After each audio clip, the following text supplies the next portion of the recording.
The best advice that I could possibly give you is to stop scaping and listen. Yo, what's going on, Serpa Squad? Tanner here. As most of you know, and to put it in layman's terms, I set up tanks for a living. From terrariums to aquariums and everything in between, I probably do it. And what that involves is the placement of stones and sticks to get a pleasing arrangement. Now, as we work through this and as you make scapes of your own, keep in mind that that's totally subjective. The very nature of art is subjective, so what looks good to you might not look good to me, and what looks good to me might not look good to somebody else. So as you set up your scapes and you show people your work, if they say they don't like it, but you like it, take it with a grain of salt, because at the end of the day, it only matters what you think of your work. Now, in line with that, basically in this video and the purpose of it, what I'm going to show you are a few tips and techniques and different things that I've learned over the years while setting up these tanks that for me help me make better decisions to create more aesthetically pleasing scapes.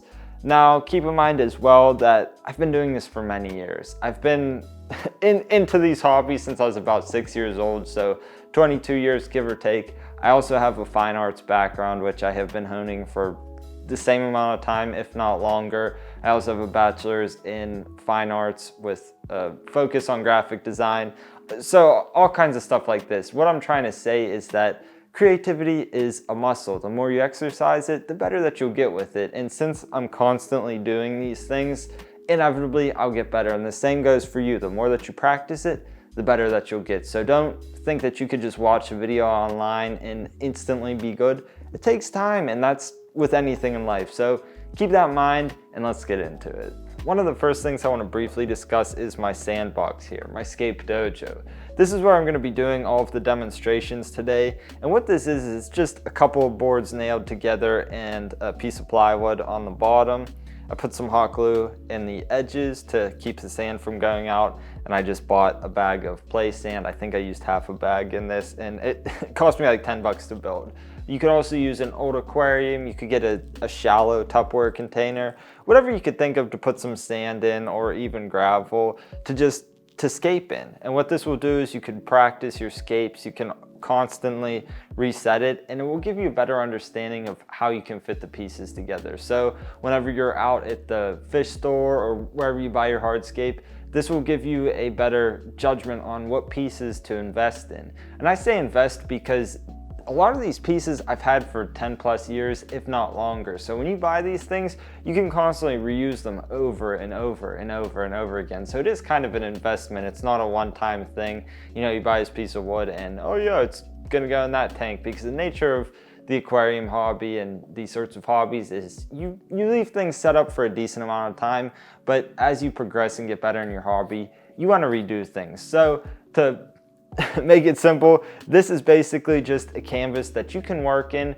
that you could scape in without having to go right into your tank. So it will give you experience without having to set up more tanks. Before we go through and really start making a lot of scapes, I just want to go over a couple of principles that will help you better understand everything that I'm talking about throughout the rest of the video. One of the first things that you'll see me do here is I'm just brushing this sand to create an elevation change. So in the front here, it's shallower than it is in the back. And doing this allows you to create a more dynamic scape. Yes, you could probably make something that looks nice on a flat surface, but whenever you do this, it just makes things look a little bit more dynamic, a little more interesting, and it draws the eye throughout the design better in most cases. One of the first and probably most important things to mention, which will give you the best mileage out of your scaping materials, is to actually turn the pieces and inspect the different faces. So take this piece of Seiryu Stone, for example. This side, yeah, it's kind of cool. It has some nice pitting and textures in it, but it doesn't look quite as interesting as this side. If you see, it's got a nice little canyon, a little crevice, and a bunch of texture in there. You could create a much more interesting scape with this side of the stone than say this side of this stone, or potentially this side of this stone. So same with this piece. What side of it is most interesting? This one has some cool textures to it. This side as well. Yeah, this side, I kind of like, you could do something cool with the point here. That side's kind of boring. I don't know, for me, I would probably use something probably on this side. I think it looks in my opinion, it looks the coolest. So whenever you got your stones, just turn them around, find the face that you think is the most interesting, and that will really help you to get the best mileage out of your pieces. Of course, you can and should do the same thing with the driftwood. If you see, this side is pretty interesting. It has nice grain and just different things going on. But if we turn it over to this side, in my opinion, this is a little bit more interesting. We have a crevice here. We have different knots and textures up in here. And I just think that it's a little bit more interesting. And if you can really focus on these elements and use them throughout the scape, so the more interesting sides of the stone, the more interesting areas of the driftwood, it will just allow you to have more of an attention span to look at your tank. Your eye will look here, will look here, will look here, and it can really appreciate all the different elements that you put throughout the scape. Something else that's very important that will allow you to make better scapes is having a good sense of scale.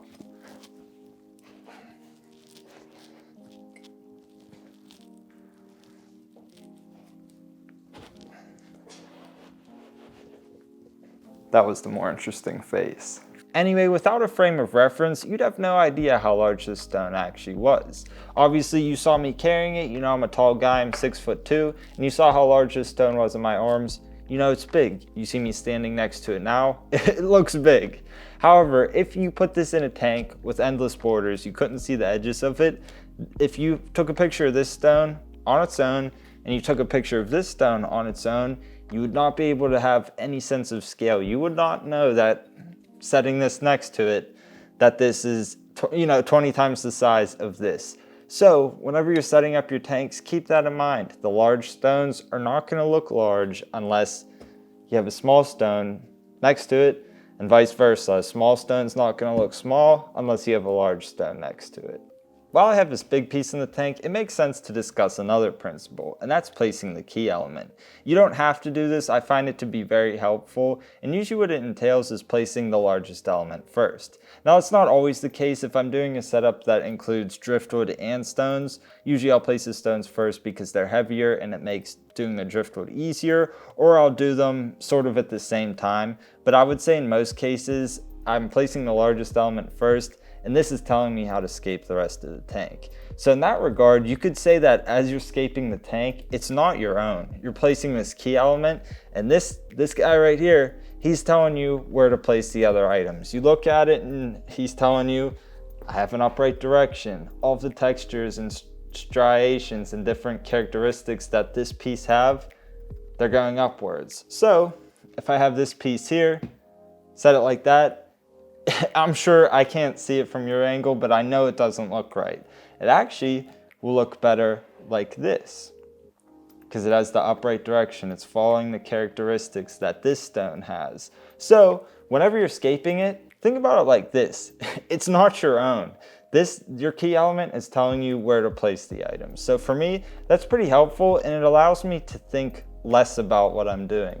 I see this, I'm trying to mimic the things that this has, and I'm placing elements in a way that goes well with this stone, not clashes, because if it clashes, your viewer is gonna know. You place it like this, well, that might look all right. You place it like this, something doesn't look right.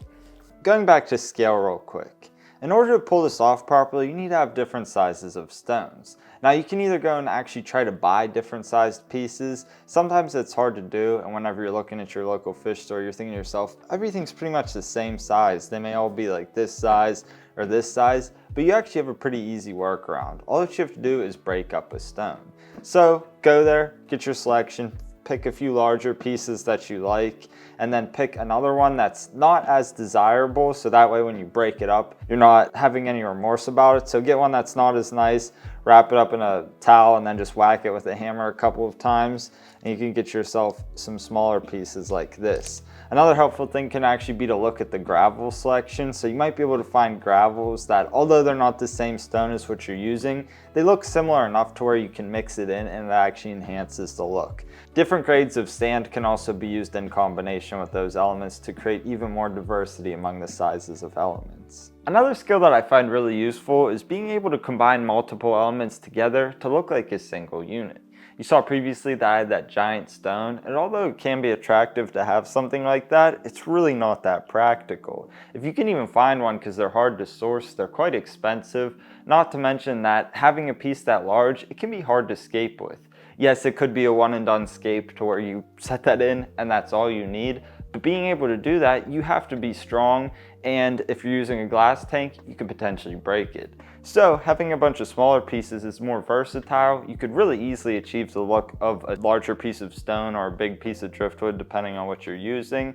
And if you want to use these in a future tank, if it's a smaller tank, you could easily use them in there. Or if it's a larger tank, just buy a couple more pieces and you're good to go. Unless you have a tank that's big enough to accommodate something like that, you're gonna have to break it apart, but trust me, you're not gonna wanna break that thing apart once you get it, because as I said, they're hard to find. However, you're only going to be able to successfully combine pieces together and create a nice scape if you understand the characteristics of the materials that you're using. So I have a few examples of stones here. I have dragon stone, elephant skin stone, zebra stone, and Hakai stone. All of these need to be treated differently because they have different characteristics. Take this dragon stone for example. It has a very defined direction and texture to it that you have to carry out throughout the entire design or things are going to look weird. So if I place this one diagonally, I gotta place this one in the same diagonal direction so that all of the textures go the same way. If I placed one diagonally, one upright like this, and then the other one horizontally, it looks weird. You have lines going in all different directions and they clash with each other, and your eye will notice this. It will see this and it will see this, and it doesn't know where to focus because there's all this weirdness going on. So keep the same direction throughout if you're using a material that has a defined direction like this, and things will look good. You'll also run into a similar thing with items like the zebra stone. It doesn't necessarily have those pitting and textures like the dragon stone does, but it has these stratified lines in it that go in a directional nature. So you want to do the same thing, carry those throughout the scape. You have them going in almost a diagonal direction here. You would place the next stone, follow that stratified white line throughout, and same with this one. I'm not really placing these to look nice, but I'm just kind of showing you the directions here. So just follow this white stratified line throughout the scape, and then you'll get a successful look. You can have a little more leeway with stones like the elephant skin stone here. It has lines going in all different directions on it, so you could place this one and sort of follow those lines, but it's not as strict because the stone itself has so much texture to it, and there's already all the different lines going in different directions on it, that it's not going to look out of place if they're not going in quite the same direction like the other stones. I would say that something like this Hakai stone is somewhere in the middle of those.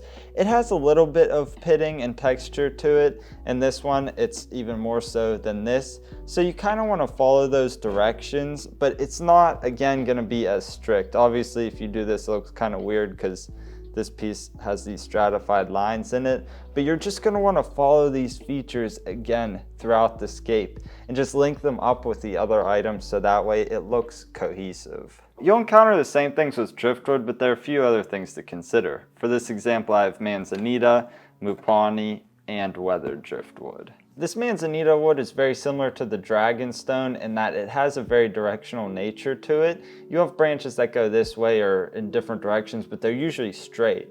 Now, it's different though because since you have some that go this way and this way, you can follow those directions based on the other pieces that you placed. So I have some going this way and this way.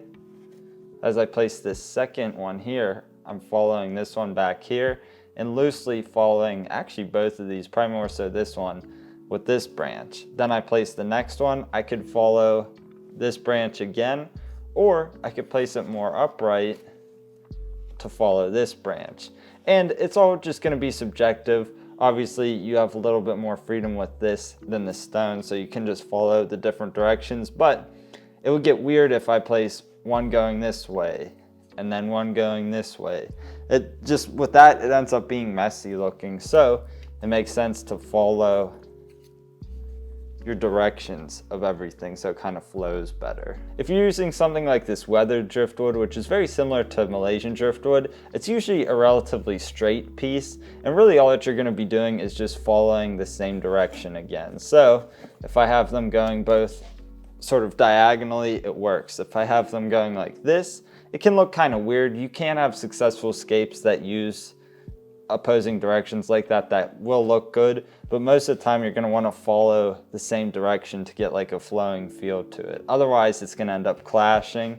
So if I have something like that, you actually could get it to work, as I said, but it's a lot of times it's going to look weird. And something like this Mupani wood is different from the others because it's very flowy. It has more of just a rounded direction to it. It's not very rigid. So you could place it in a way that it sort of flows out. And if you look, this goes in this direction, this kind of follows the same direction in a way, but it turns out. And then these upright sections follow this. So really you just want to look at these characteristics and see, I'm following the same direction here, but this branch goes in a different way, but it almost flows in the same way as that. I know it's kind of weird to explain, but really you just got to feel out the different grains and directions of pieces and mimic those with other pieces that you place, and things will just kind of fall in place. Hey you! Yeah, you! Oh man, I've been stuck on this thing for weeks now. Sorry, it's a little dusty. I've been stuck on this thing for weeks now, trying to get you to like the video and subscribe. Come on, help me out so I can get off of this thing. Something else that's extremely important is the placement of items to create your composition. This could be the difference between a good scape and a great scape. Something that you'll often hear people talk about, and it's used in design and photography and setting up shots here on the camera, is to utilize the roll of thirds. I'll loosely talk about that because I don't want you to become fixated on that to where that's the only way that you could create a good composition, but it's something good to know because it's an easy roll that you can use to make a more interesting scape than just putting something dead center in the tank. For this example, just imagine that the frame I have set up on the camera, that's the borders of our tank. If you break this up into thirds, the areas where the thirds meet, if you place items on those, it creates points of interest. So in this case, I have the main focus here. It's on one of the thirds. So it's on this third line, and then where they meet right here, that's the main area of focus. So you look here and your eye kind of comes out from there. I also have this element on another one of the third lines, and it's all sort of centered within the tank. Yeah, I know I said before about just centering items in the tank, but the space on this side is the same as the space on this side, and it creates a balanced composition in a sense, even though there's more of a mass over here than over here, but it allows your eye to go through. And now this is not a perfect composition by any means, I'm just using it for the sake of demonstration, but I think you understand what I'm talking about. So let's say that I take this piece out, forget it even existed, and we just place this item dead center in the middle there.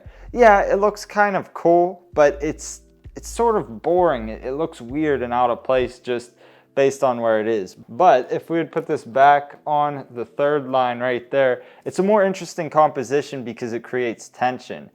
Your eye immediately goes over here as opposed to being fixated in the center, and creating tension in that way will make for a more aesthetically pleasing design. I didn't get into too much detail about any of that because it's something that I could explain better as I start to scape throughout this video, and it's something that you'll understand better as you scape more. I would highly recommend though doing some more research about the roll of thirds. I just did a really crude explanation of it, and it will suffice for this video, but if you do some more research about it, it could definitely help you understand it better and utilize it more in your scapes should you choose to do that sort of layout. The last thing that I want to talk about is obtaining items. It's a question I get all the time. Where do you buy your hardscape? Where do you buy your stones?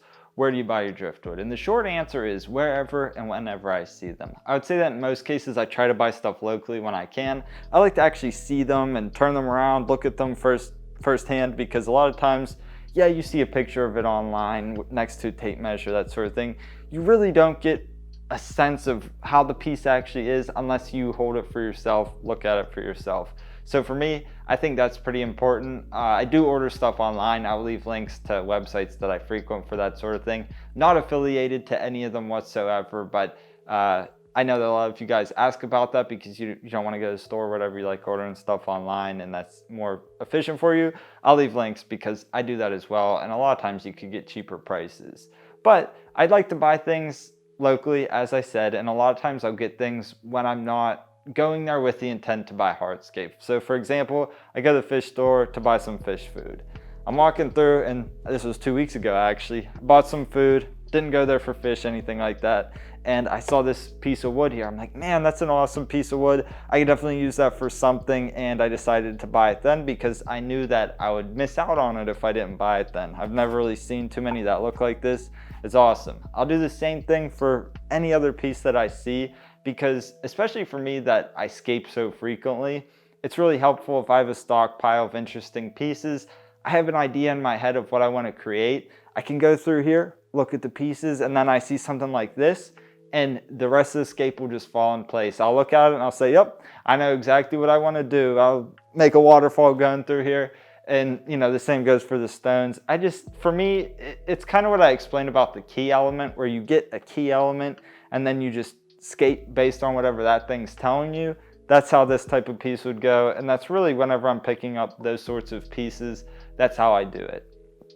If I'm looking for a specific type of stone, say Seiryu for example, and I need like 50 pounds of it, a lot of times it's just, I'll order online, it's cheaper, it's easier, and quite honestly, I would say that sometimes not being able to pick out the pieces, it makes it more interesting because you're like, I don't know what I'm gonna get. I might get something cool, I might get something that I really have to work with to get it to look right, and it adds a layer of challenge to it, which I enjoy. But long-winded way of answering something easily, which is I get these things wherever and whenever I see them, and to you, just shop around, find what's cheap, and don't rush into it. There's no rush, just build it up over time and you'll get a lot of pieces that you really like. For the first scape, I'm going to use zebra stone and dragon root. Alright, so what I'm going to do first is I'm going to get my largest stones here, and I'm going to determine which one I'm going to use as my key element. I can see this one right here that I already like, this face of the stone. I'll look at the other sides, see how they look. I think that's definitely the best side on that one.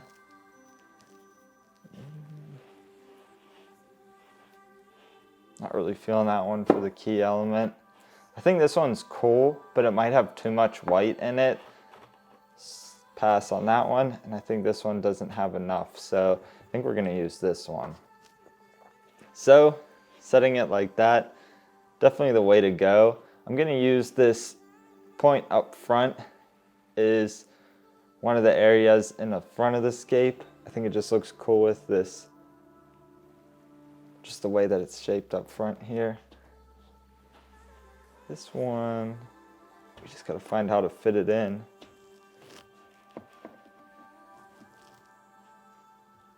That might work. As you see, I'm following the stratified white lines throughout right there. You can see that the top part of this stone here is pretty white.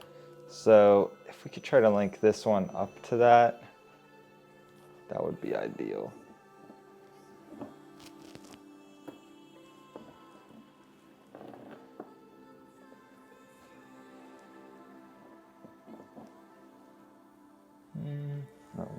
Pass on that one for now. Alright, so as I'm going to do this, I'm going to make several different formations of stones or piles of stones. I have this one here. I'll add smaller stones to it as I go, but I'll use this one as the second island, so to speak, the second pile. And I got the lines matching up. I'm not sure if I'll keep it there, but it's good there for now.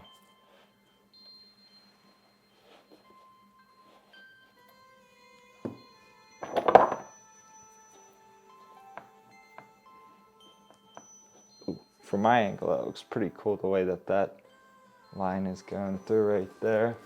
I think that could work.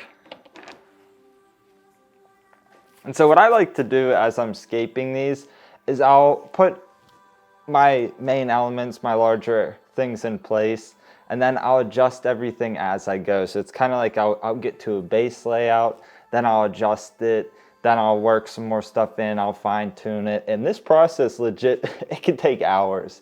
There have been some scapes where in the video you see it's a 1 minute or 30-second clip of me scaping the tank. That could have taken 4.5 hours. It just all depends on how long it takes me to understand what the stones are telling me to do.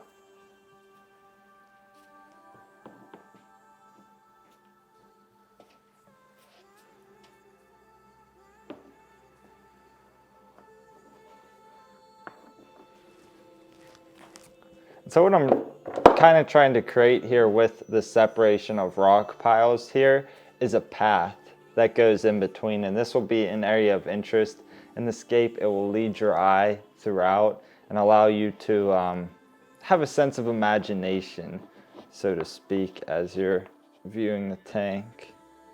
Obviously this isn't a tank, but viewing the scape.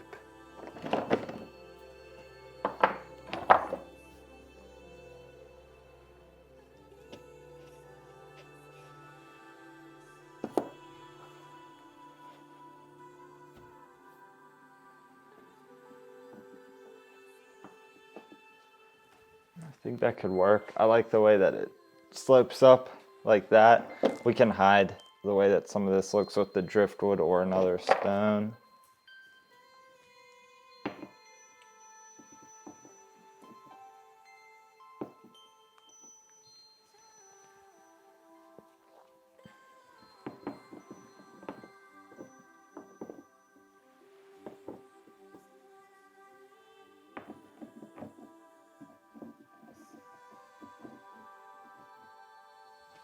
Looks dumb.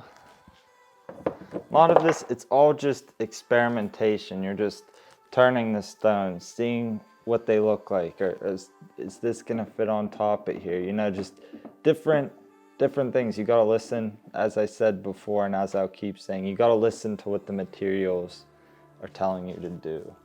I'm not really feeling that. I think maybe I'll just leave this as is. We can mix the smaller stones in there. I'll say maybe last, we'll just get like a single stone over in this area. And so we'll have two paths. And if you were doing something like this, these will be on your third lines. So your eyes will go to these, and then you'll look at the other areas of the scape. So I think that could work. And at this point, this is when I would start bringing in the driftwood. So I definitely don't have all of the rock work done. I got to get all the smaller pieces in there, but it can help me to figure out if I really like the way that these stones are placed, or figure out exactly where I want to put the smaller ones if I go in and work in this driftwood. So I have this piece here. It has a pretty cool arch to it. I could use it something like that to where it would connect the formations almost like a little bridge. I could do it where it wraps around the scape like that, and it actually fills in that area that I've created, but it looks kind of cool because it's nestled in to the stones, almost like a root or something like that. I mean, it is a root, but you get what I'm saying. Let's see. Could work. And so a lot of times when I scape, I don't really go in with a particular idea or vision or anything like that. I just listen to what the materials tell me. You'll keep hearing me say that, but sometimes I go in with a very loose vision of what I want, but I feel like it takes away from the fun.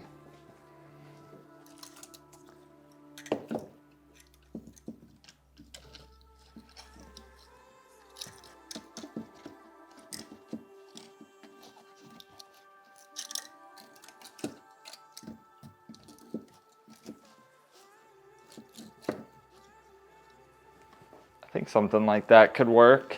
I'll leave it here for now. We'll see what else I could do. Got these larger pieces like this I could work in.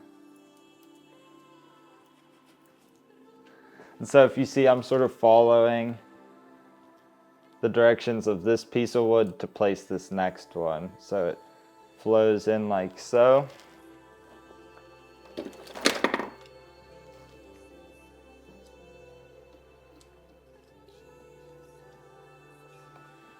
Doing the same thing with this one.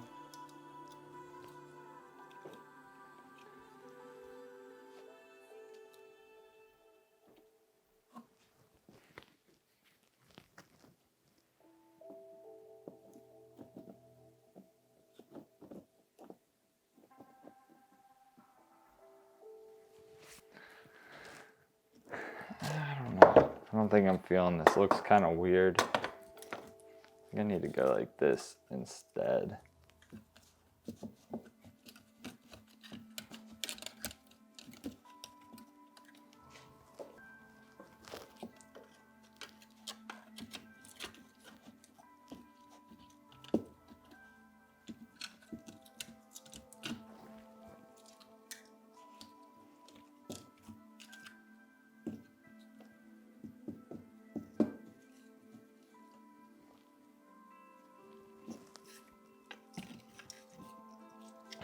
Something else that you'll find is you'll have a piece like this and you want to fit it into the scape and you keep trying and trying and trying, and sometimes what it ends up being is that you can't use it. You got to use something else, but I have a pretty good feeling that we can make this one work. I just got to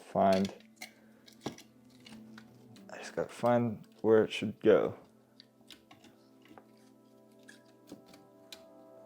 Thought I was onto something there. That's another thing too. Look at your scape from different angles, step far away, get close up, because it looks different from everywhere.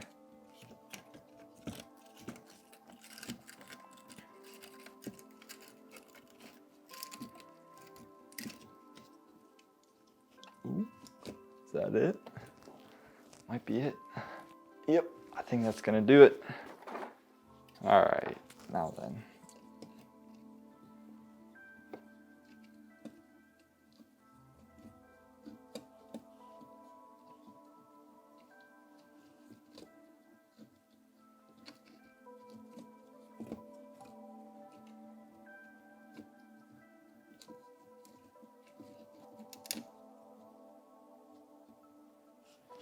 I'm not sure about that. I think it could work.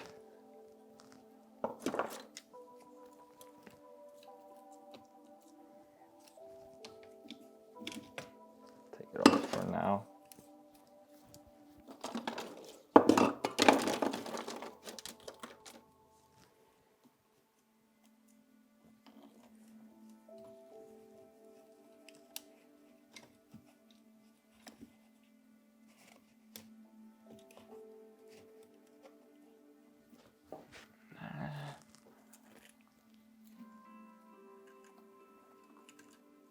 Interesting. That might be cool.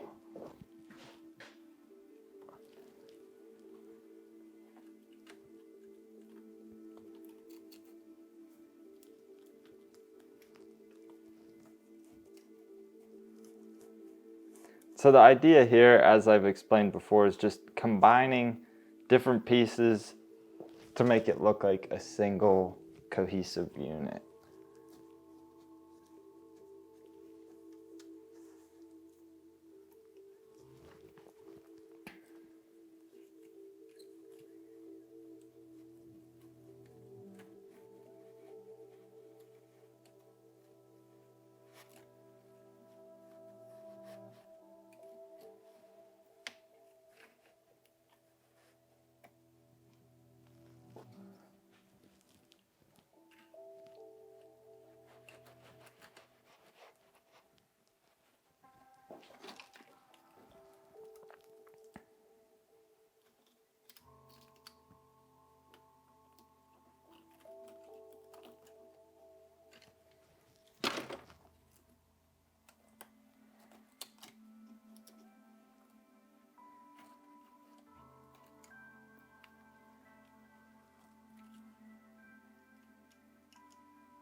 It'll probably help you to see things better from the angle that I was viewing, but what I am trying to do here is just really make it look like this wood root structure is just wrapping around all these stones here, And it's a slow process. You just got to really fit all the pieces together and try to get a nice looking feel to it. Now I think this is probably about the point where I'm going to start bringing in some smaller stones. Something like that could work. Here, let me take this off for a second. Another thing that you could do is like right here where you have these two different pieces of wood meet, you could actually put sand over top of them so it looks like this piece goes under the sand, and you would never know that this is two separate pieces. And I think I might actually leave it like that.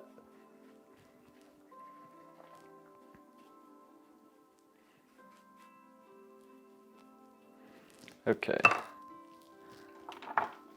What's up with this one?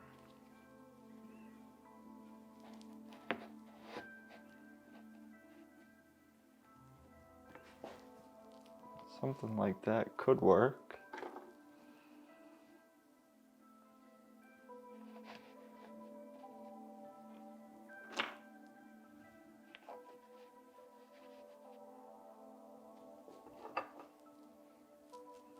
Okay, good enough for now.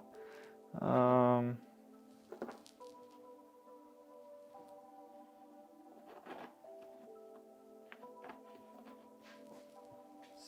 know I need something smaller there. Just trying to find the right stone.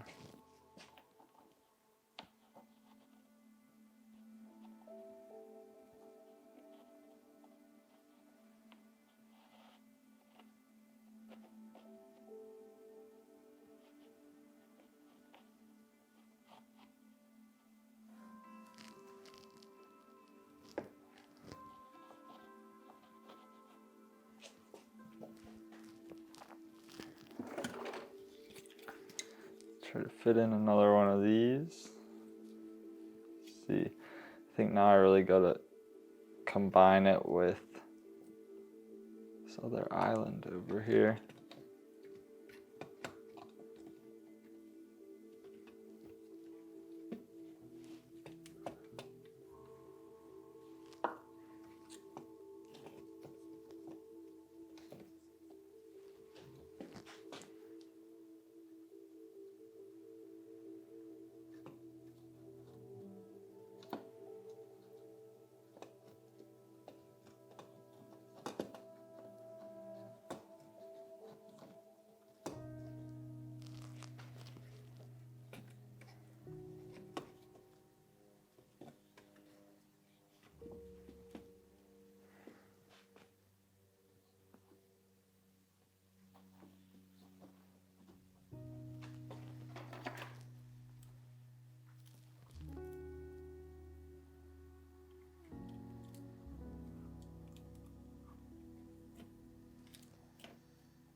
The nice thing about this driftwood is that you have a lot of leeway to do creative things. So it has a really nice curvature to it. It's similar to spider wood actually. You just have a lot of different things that you could do with it.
Something else that you can do is you fit in smaller ones up front and you make it look like it's a root or something that traveled underneath the ground and popped up here. So it's not actually directly connected to the main piece, but the way that it is and the direction and flow of it, it looks like it's part of the main structure.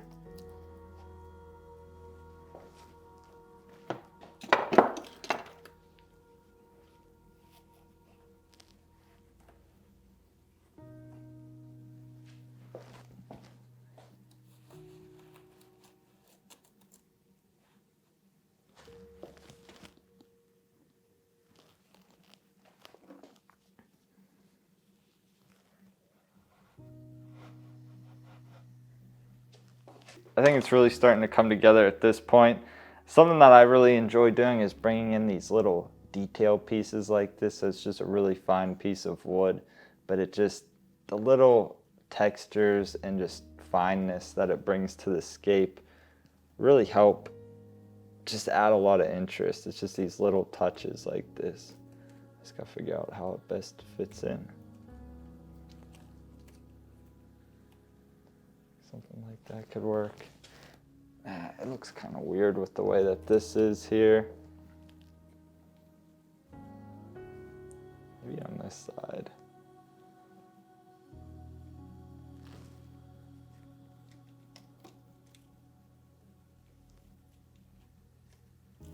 I don't like the way it crosses over. And you'll have this happen too sometimes. You have it all nice and perched up, and then you go to place, you go to place something, and then everything starts falling over. So you see sometimes I use expanding foam to keep the pieces together, because I hate when this happens. I don't even remember how this was now. Yeah, I think it was something like that. Good enough.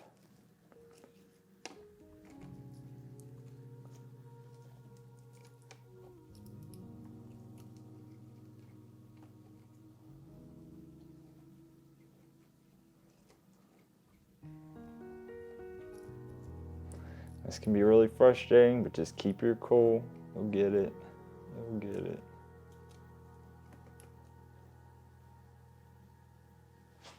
I think that's how it was.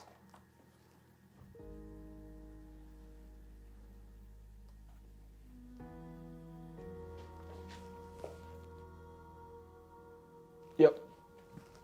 I like that. Also, don't be afraid to break the driftwood, get it to fit better.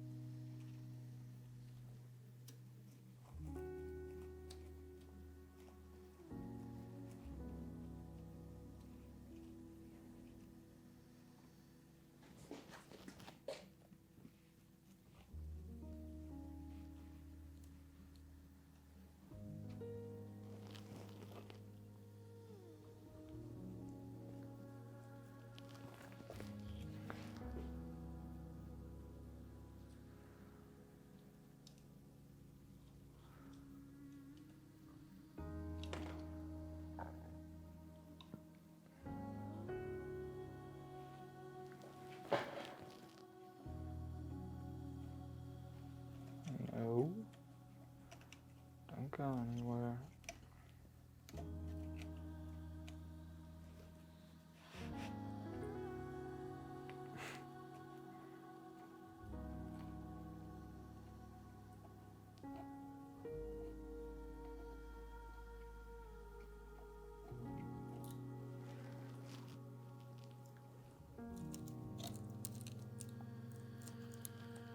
Oh. Telling you, man, it's the worst. Whenever you get it all right, and then everything just starts toppling over.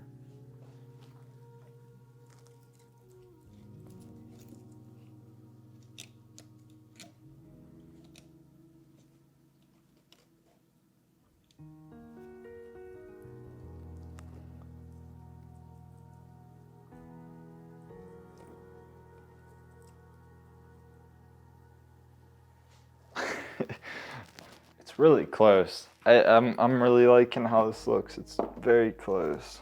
I think that At this point, I just got to try to fit in some smaller stones and then maybe a couple of small twigs. So I'm just going to put these ones up front here.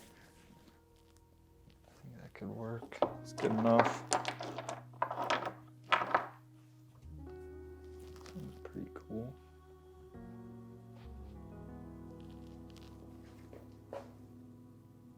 Yeah. Yep. Then we'll get an even smaller one.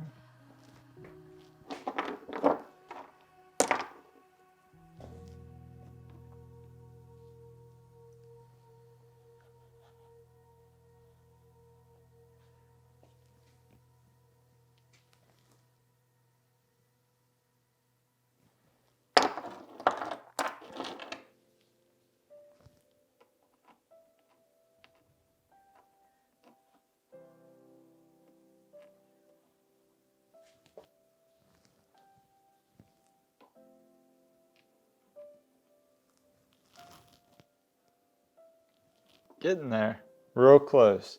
Just fitting in these small pieces, as I said. Bringing in that extra bit of texture. Get these out of the way. Oh, did it? It fell. Man. This one's driving me nuts. Alright. Different plane of action here. Otherwise.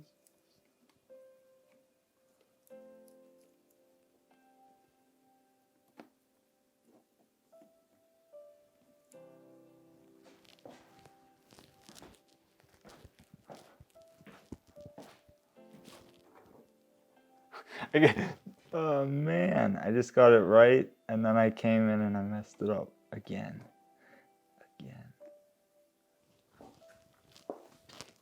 There we go. Hopefully it doesn't go anywhere again.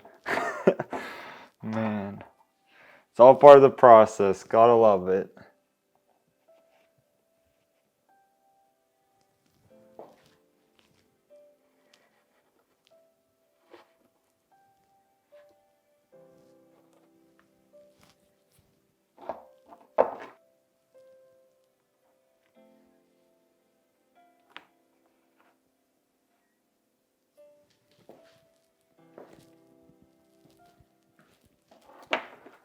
Alright, last but not least, we just gotta finish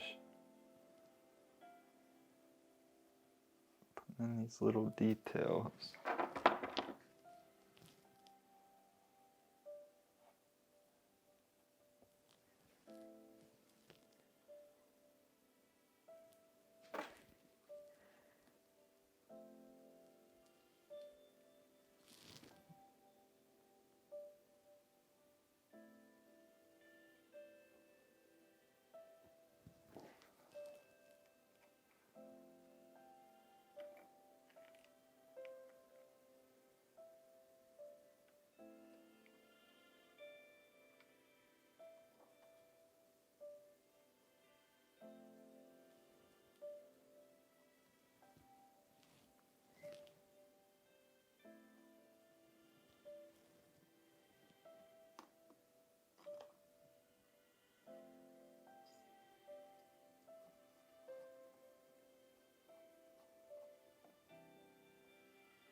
So this is about as good as I'm gonna get for a quick scape.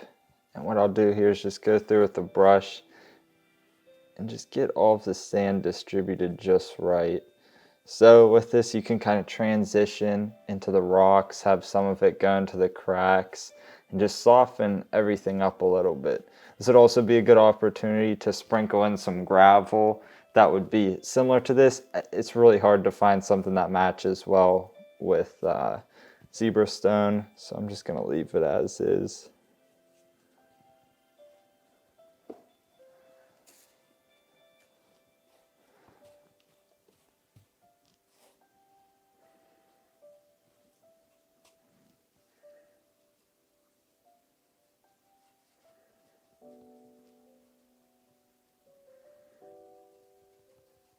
Here's the first scape that I ended up with. Overall, I think it turned out quite well. I'm sure that if I sat here for another 10 or 20 minutes, I could definitely fine tune it and get it looking even better. But for a quick demo scape, I think it's pretty solid. It has some great movement to it and it's pretty dynamic. The dragon root just takes your eye on a little journey all throughout this scape. You have these little openings and crevices and different things to look through. And couldn't you picture fish swimming all throughout this and little shrimp and snails climbing all over the hardscape? I definitely could.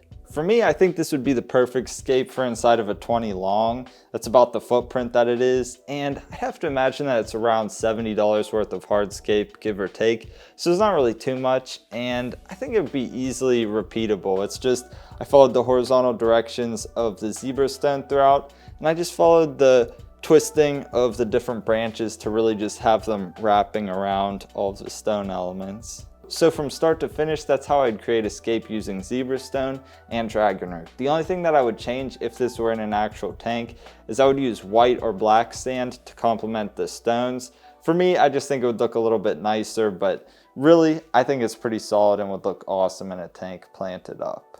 For my second scape, I'm going to use a combination of Seiryu Stone and Manzanita wood. Alright, so just like the other, we're going to start out with my key element. So I already had this one that I showed earlier. I know that I want to use this one as my key element just because it's a really cool piece. So we'll set this one in the middle because I actually do have a little bit of an idea with this one. I'm thinking that I want it to be like a burst. Everything's kind of bursting out of a single spot. So I'm going to start with this one. I've got this stone which is actually bigger than it, but it could work. And something that you'll notice with Seiryu Stone, there's really typically not a defined direction to it. You might have pittings and like little gashes and stuff like this in it that you could follow, but for the most part, it's pretty fluid. You have free roam to do whatever you want, more or less. All right.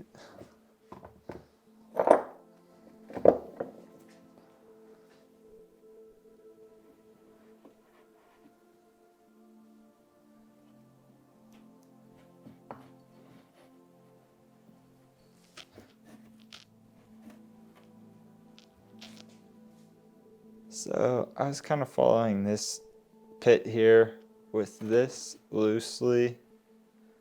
Let's see, that might work. I don't really have the best selection of these right now, so I have to make do with what I got.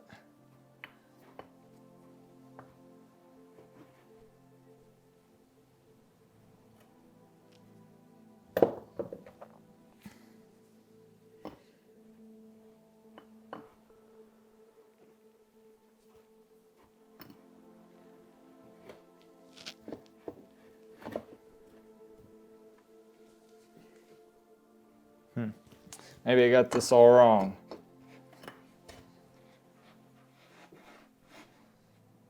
UV. Ooh, yeah, that could be pretty cool.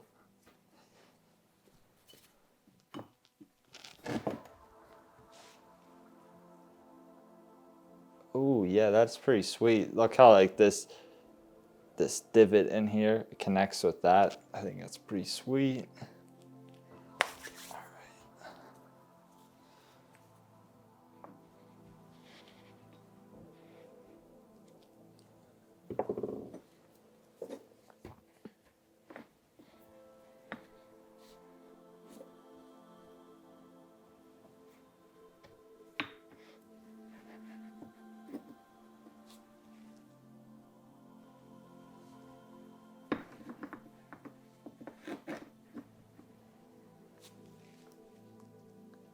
All right, yeah, I like that too. So what I did with this one is I kind of followed this line here down through there. I think that's kind of cool. Let me get something right in here. Let's try this one again. It's tough because I broke it on this side and it doesn't really match up, so I really can only use this side.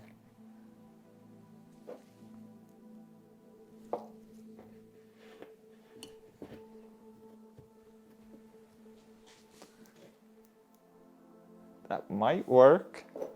I'll go with it for now. This one, unfortunately, I can really only use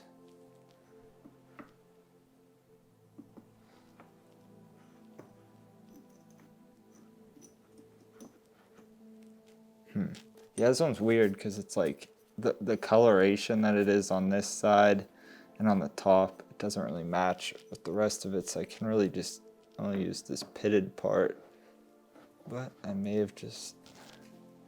Yep, that's pretty sweet.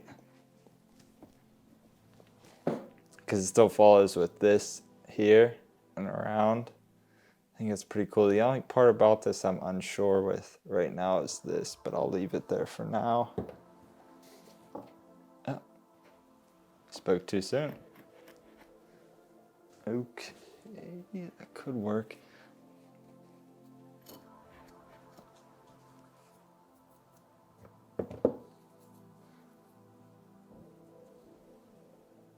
Maybe I'm gonna try to get some more height on this.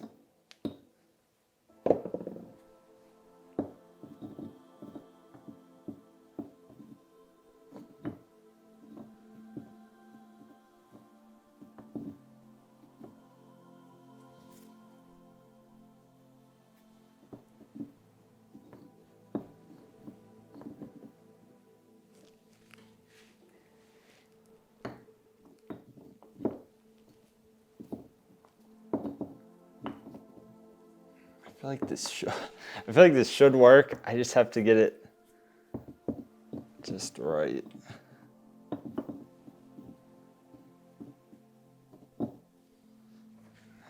It's lame.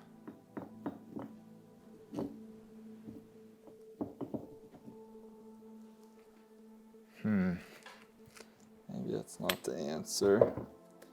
Let's try this one instead. Ooh.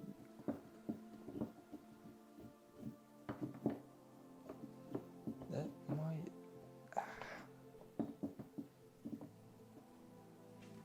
Nah, I don't know. I'm not feeling that. Looks out of place. I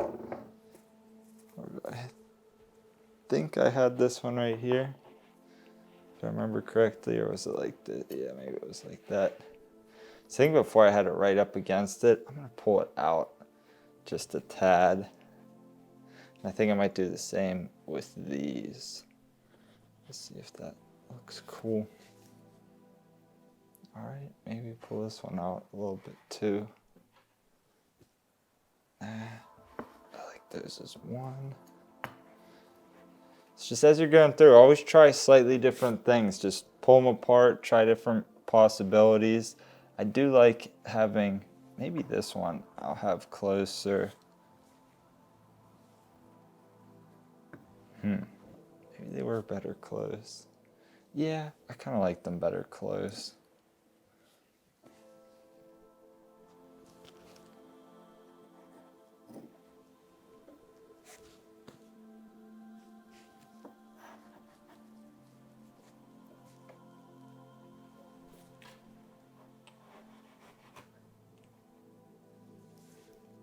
Oh, that might be pretty cool.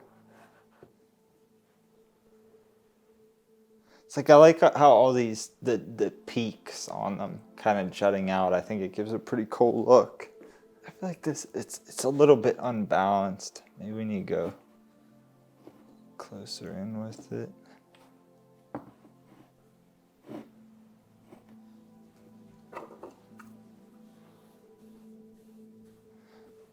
Definitely move your sand around as you go too. Can help you place items better. It's like I feel like I'm on to something. I just gotta get it just right. Maybe I'll pull it out just a little this way.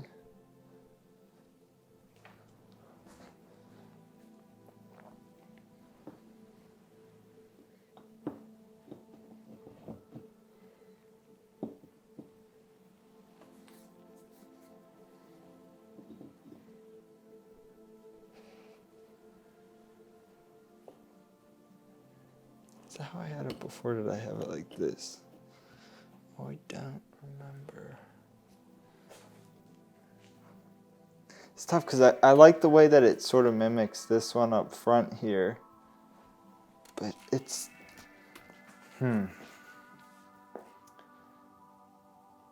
Yeah, I don't know.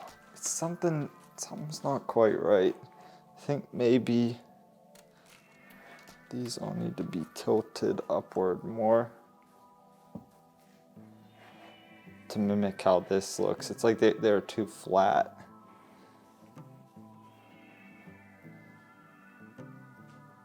It's very close. Actually, here, I'm gonna try it again. Spreading these out.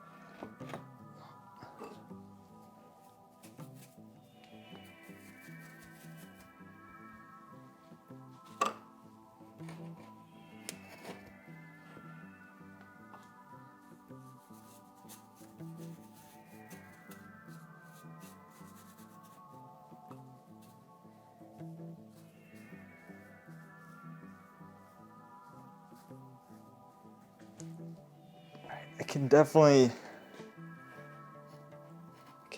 see it coming together.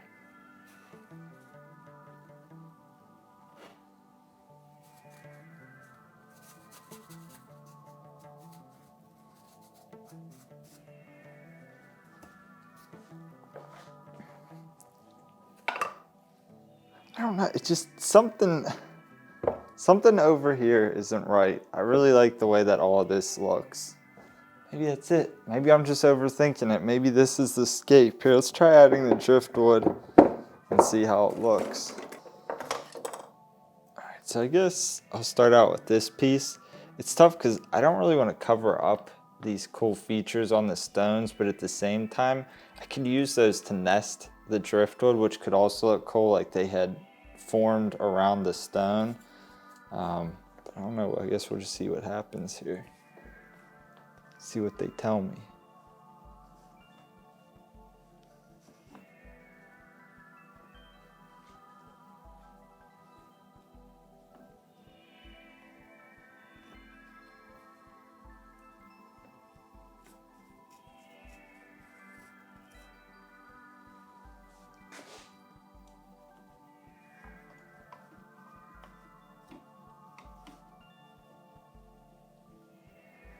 That might work. Let's get a few others in there.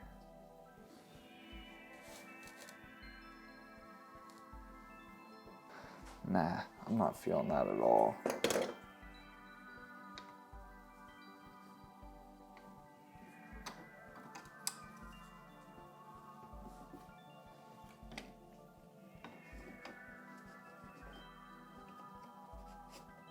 Ooh. I like how that fits together. You can't really see that back branch, unfortunately, but I think that's a pretty good right there.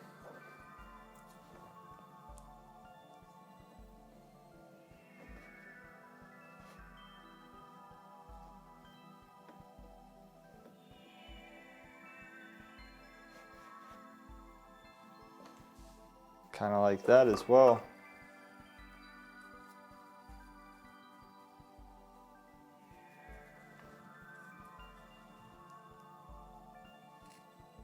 So again, just following the other branches as I place these. So when I place this one, I was following these branches up here, and then for this next one I'm placing, I'm using this one right here.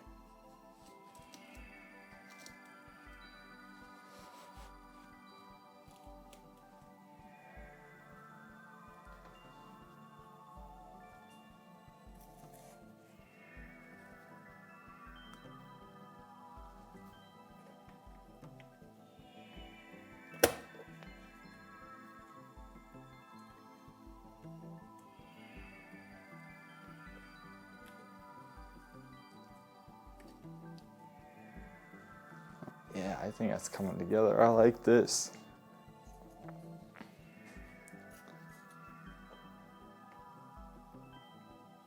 It's like I just need a little smaller one right from here.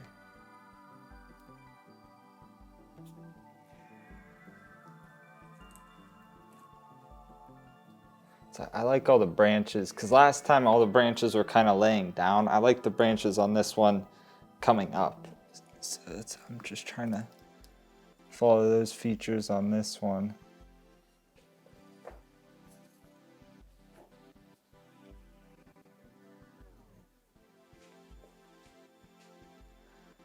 See, I don't like how I just did this one. I like that how it fills in the space, but I don't like how it overlaps with these branches here. It does go with this one, which I guess kind of works, but if I can get it more so.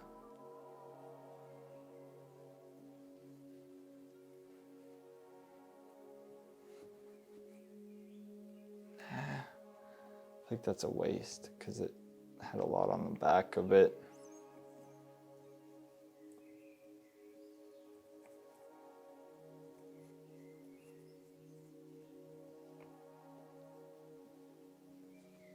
I actually might like that. Tear a little bit off of the end here.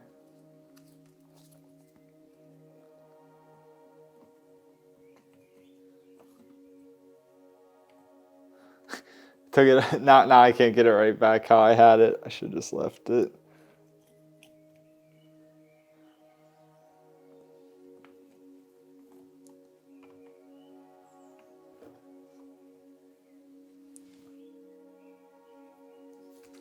I think that could work. Let me see about.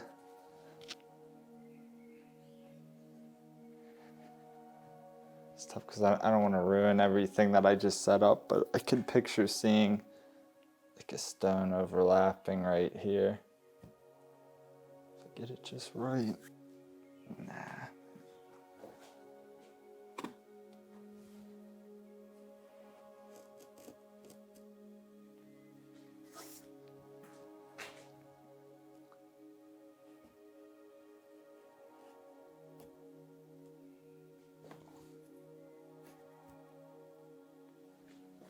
I don't know about that.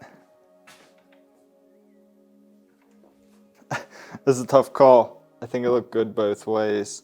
Let me try a smaller one instead. I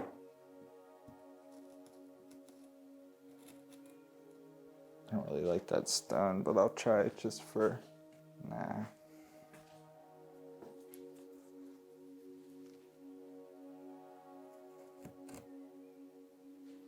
I don't know. I think I'm overcomplicating it again. I think maybe it was just good like this.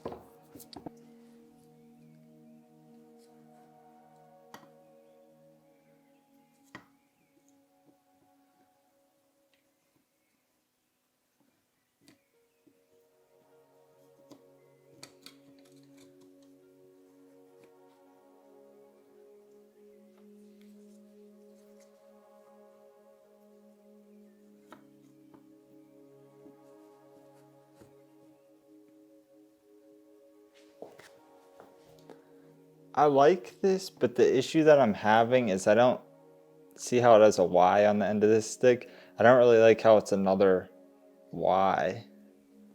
Maybe I need to try just a different piece.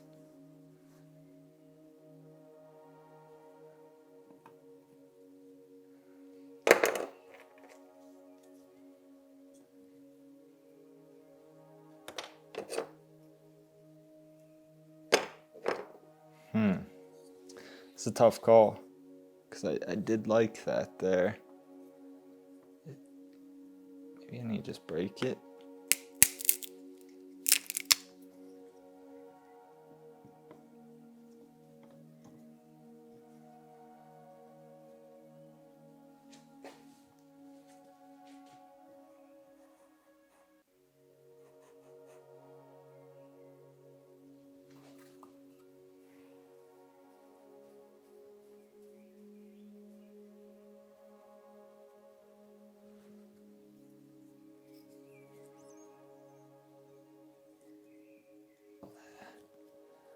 It's pretty close. I feel like I just got to get a couple more in the back here and we should be good to go.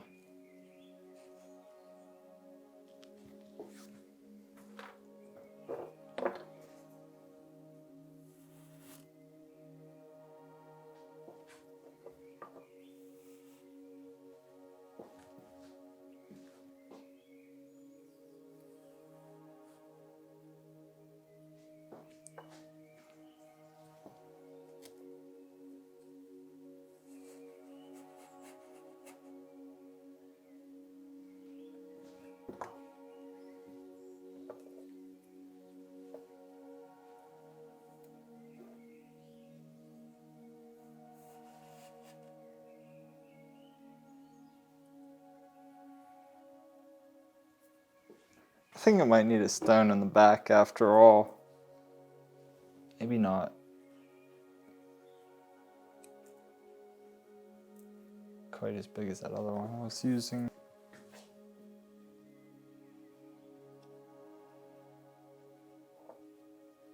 I'm just kind of using this one to get the placement right. That actually might be all right. I just like the way that it created depth. Like you could see it back behind here. It creates a cool depth.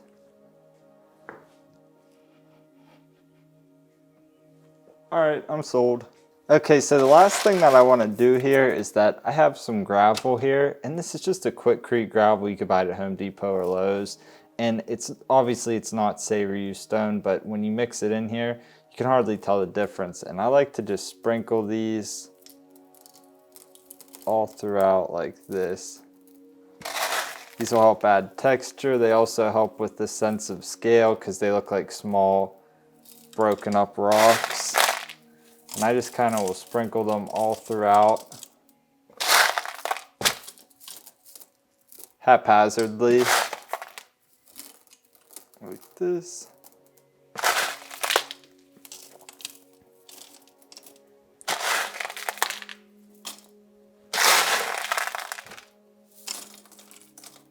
I think it just really enhances the look. We're not done there.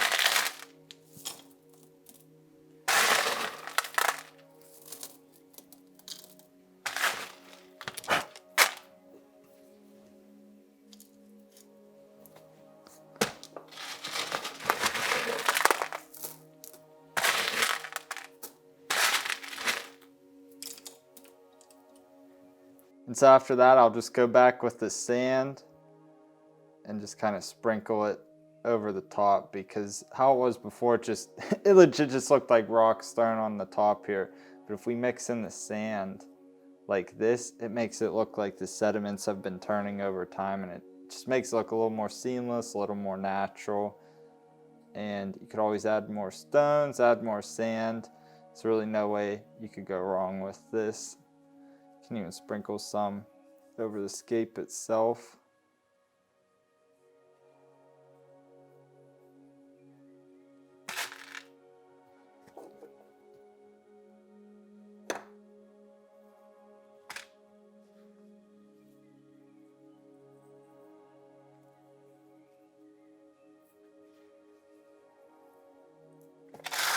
Add just a little more.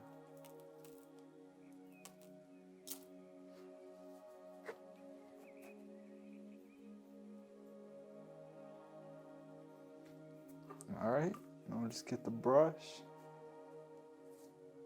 clean it up.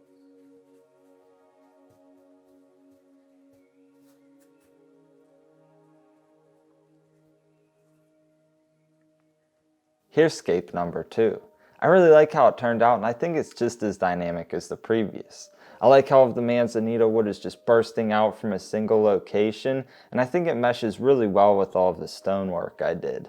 This would be an ideal setup for inside of a 10-gallon tank. It would fill in pretty much all of the space, or even in a 20 long if you would slide it all the way to the right side and plant around the perimeter of the hardscape. From there, I would leave the left pretty much completely open of bare sand, and it'd be cool because you'd have the contrast of like a planted forest on this side into a little beachy feel on the left side. This one consists of far less materials and could probably be built for $50 or less. Overall, I really like how it turned out, and in my mind, this would be a perfect scape for a Bettas tank. Again, I could picture the forest of plants behind it, and I could just picture them gracefully swimming among all the branches and things. For the third scape, I've decided to use round river stones and Malaysian driftwood. Before we get into the scape, one of my recommendations is to never mix round stones with angular stones. It tends to look kind of weird and unnatural. Since the driftwood items are so large in this one, I'm just going to use these as my key element, and then we'll add all the stones. And I will say that doing a scape like this is probably going to be much more simple than the ones that we've done previously. But that's alright, they don't always have to be intricate. For this one, this side's kind of cool. I like the grain in it, but I feel like this is probably the better side just because it has these pieces in it. I'm imagining a riverbed or something like that where a log has fallen over, and so we'd have it like this with all the stones sort of up against it. We went over this earlier. I think that is the better side on this one. And I'm basically just trying to combine them together to look like a single piece. Did we get it already? It's kind of weird looking.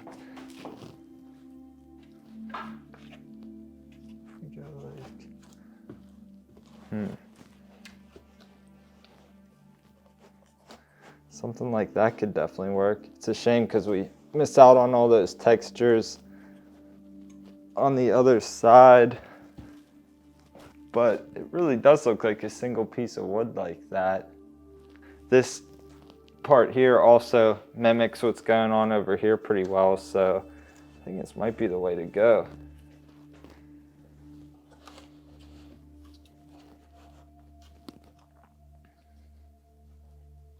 All right, cool, call it. Easiest one yet. Actually, let me move it back just a little bit. Okay.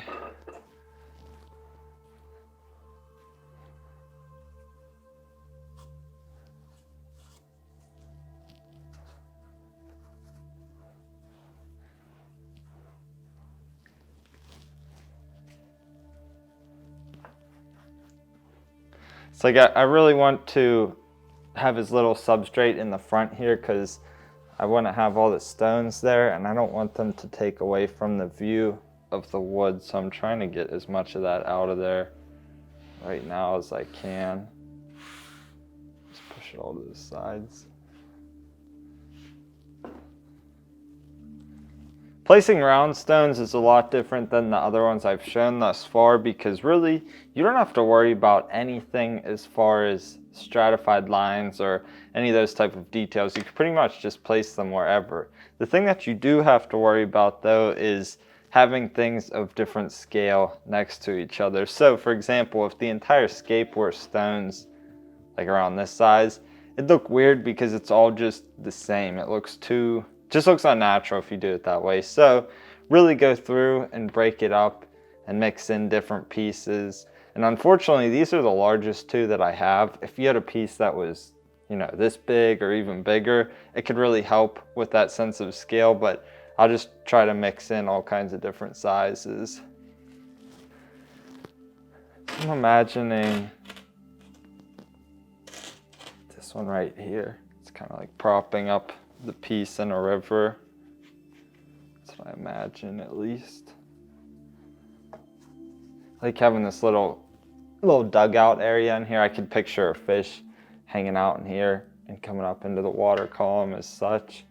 So we'll keep this probably smaller gravels.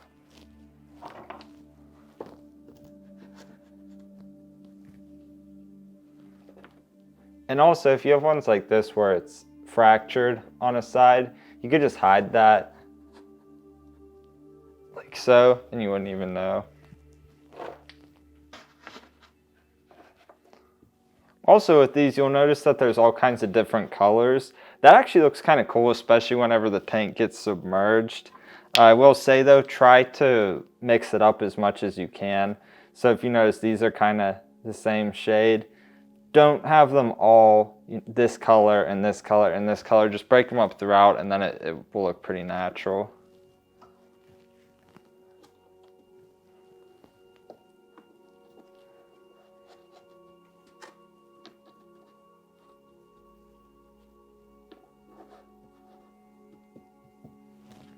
Also with this one, I have pea pebbles to go along with it. Rather than how I did last time where I sprinkled them on at the end, I'm actually going to mix these in as I add all of the other elements, because sometimes in nature you'll see that the smaller stones get under the large ones, so I want to have that sort of thing going on. So I'll just kind of sprinkle some throughout.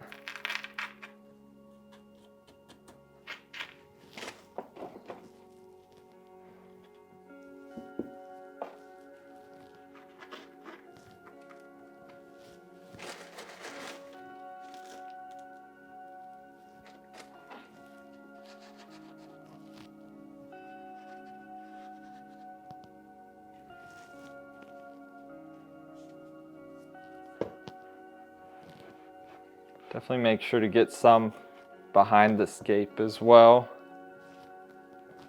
It's looking pretty cool. Love this one done in 5 minutes.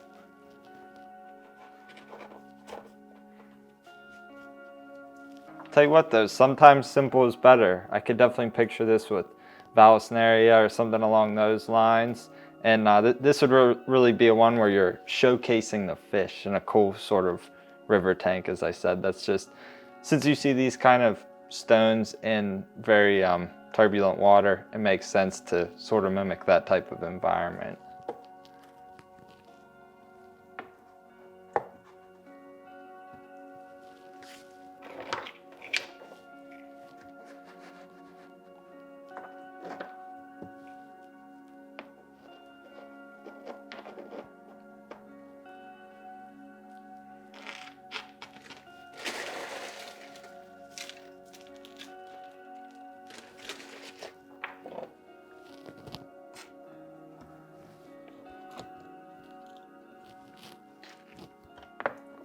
I definitely want a couple of stones in here.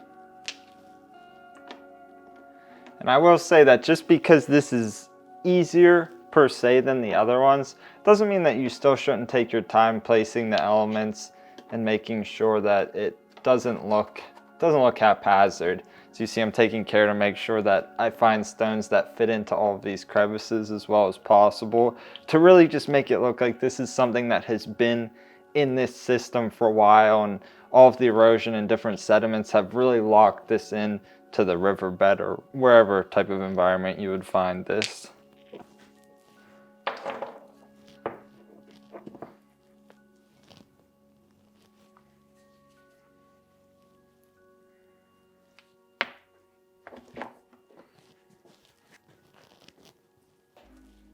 I honestly think it's almost done. I'm liking how it looks a lot.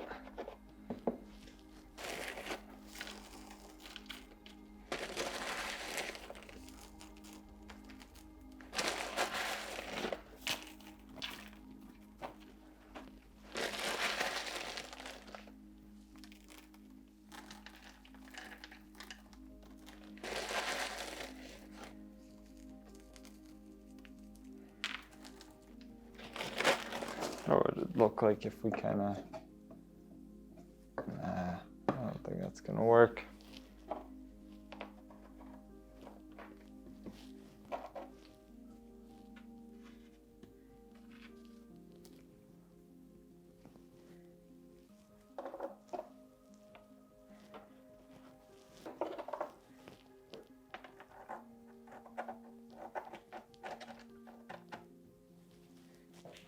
I honestly think this is pretty much done.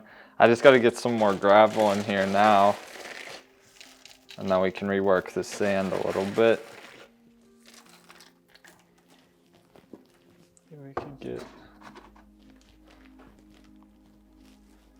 I'm just picturing the way that this would be in the tank. You wouldn't even have anything back here. That's kind of where you'd put your plantings.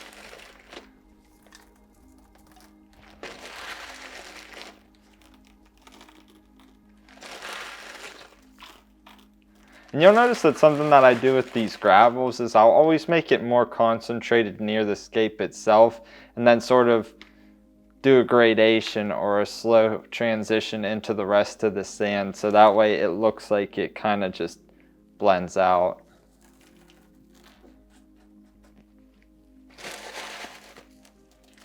All right, well, I think that's gonna work. Just go through here and get the sand looking proper.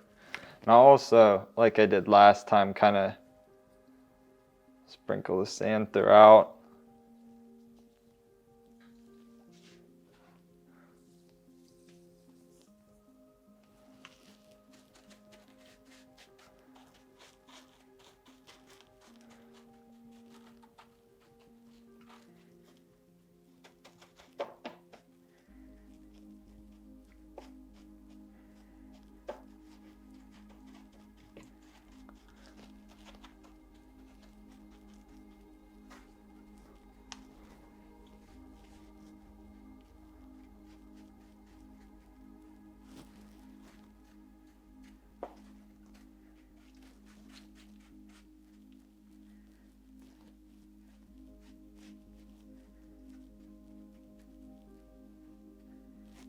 Here's the third scape. It's much simpler than the other ones, but that's kind of the point. And plus, since you have all these intricate features in the wood itself, it's kind of cool to have a simpler scape like this because you can really appreciate these details, and also you could really appreciate the fish or whatever you house in this setup. I could totally picture like a crayfish or something living in these little openings here, or even hill stream loaches. There's so many different things that you could picture in a setup like this. And this scape would be ideal for within a 40 breeder because that's the footprint that this sandbox is. Could totally picture it in that because it fits perfectly in here. You might be able to cram it into a 20 long, but it'd probably be pushing it. And I would say this is roughly $40 worth of scape materials, give or take. The round stones you could get at Home Depot for like $10 a bag. And then I think this is about $20 worth of driftwood. So fairly inexpensive to do something like this. And it's definitely a showstopper because you'll really take notice of this tank because it's simple. I know that might sound weird, but being detailed isn't always the answer. Sometimes a simple setup like this that really showcases the fish can captivate you like none other. So keep that in mind when you're scaping. It doesn't have to be complicated. You don't have to spend a ton of money on scaping materials, and just experiment. By all means, at the end of the day, just continue to experiment. For the fourth and final scape, I'm going to use a combination of sandstone and mupani wood. So with this one, this is my largest stone. It's also probably the most intricate. This side, it's all scraped up because I had to remove some foam. But this is probably the best side on quick inspection, so we'll just put it like that. And in most cases, this will come in flat stones like this. And so the type of scape that I'm going to do with this, you could do it with slate stone or any other type of flat stone like this, where I'm actually going to go ahead and stack it all up on top of each other. Now I could just go and do something like that, you know, just plain horizontally, but that could be kind of boring. We want to do things a little bit differently here. So I'm going to go at an angle instead, and I'll probably get some more sand in here just so I can get a more dramatic angle. But yeah, something like that I think could look pretty sweet.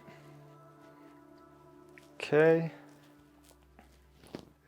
This one's also going to be a little bit different in that I'm really not going to follow the scale thing. I'm just going to have to really just fit in pieces as they fit.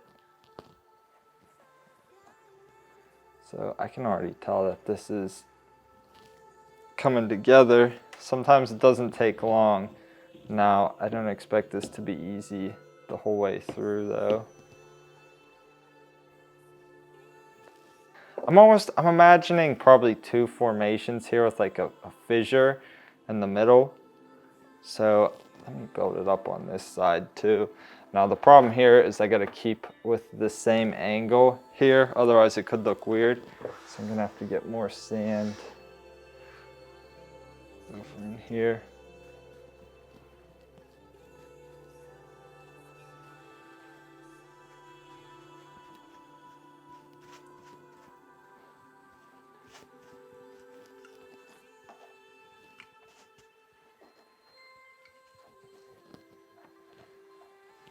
And I imagine that this is going to end up looking kind of like a desert scape once we're done with it.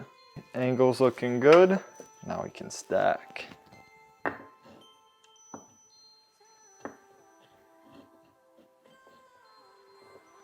the hard part here is because if I go like that, I lose that path in the middle. I kind of want to retain that. I think that will be a cool feature. So let's try that one.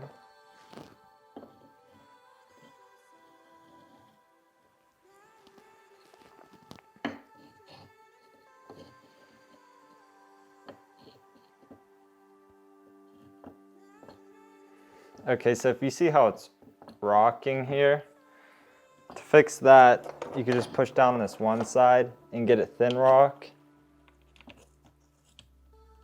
And just stick it in the back there. And it rocks a little bit still, so maybe we could just stick a thinner one up front here. And it pretty much has none. No.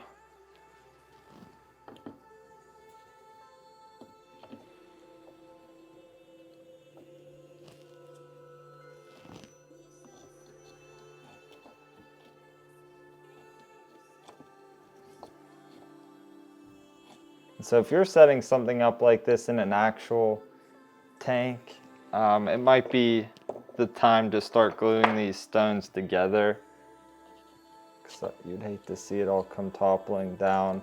For that, I'd probably just use a little bit of expanding foam, just a little dab in between each layer. You can always just sand it off later too, so it's no big deal.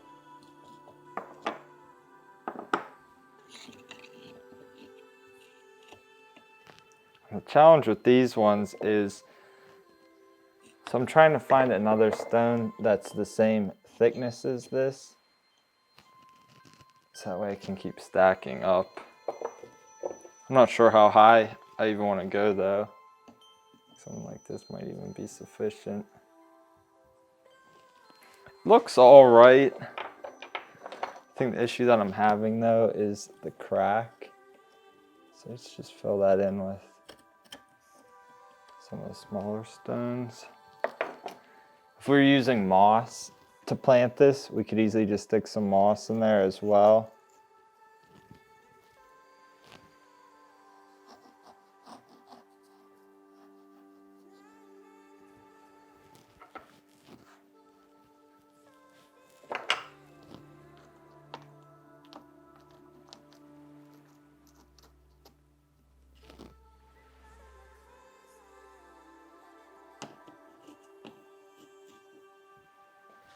I think what's throwing me off is this stone right here. It just looks out of place.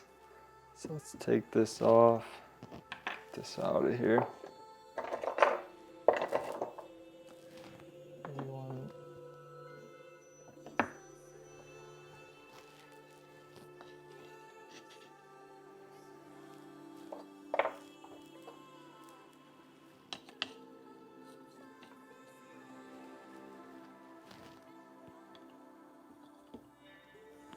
Definitely like that better. And we just gotta fill in these cracks again.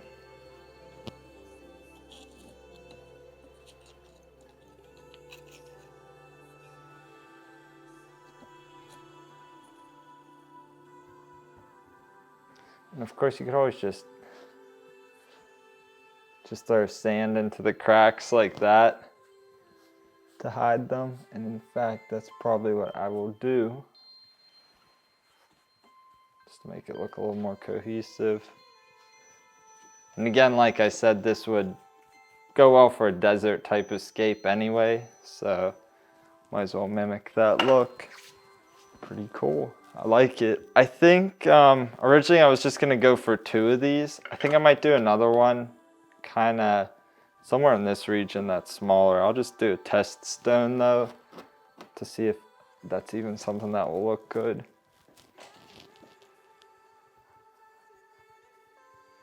I might be able to see it, I don't know. Or what if we just extend this one down into the ground more?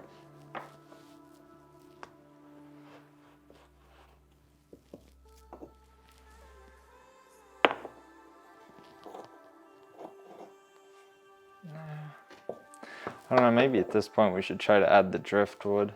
Let me even this out a little bit.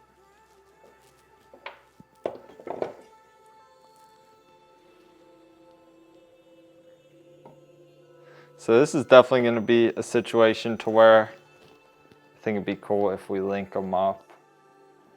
So that's what I'm going to try to do. Just got to find the right pieces. I think it's kind of cool. It reminds me of like roots on a tree branch, kind of.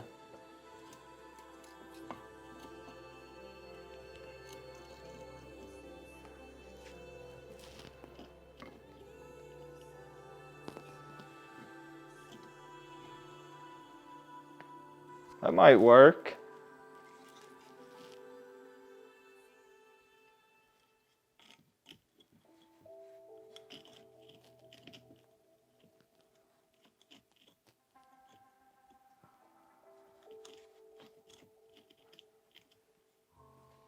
That might work too.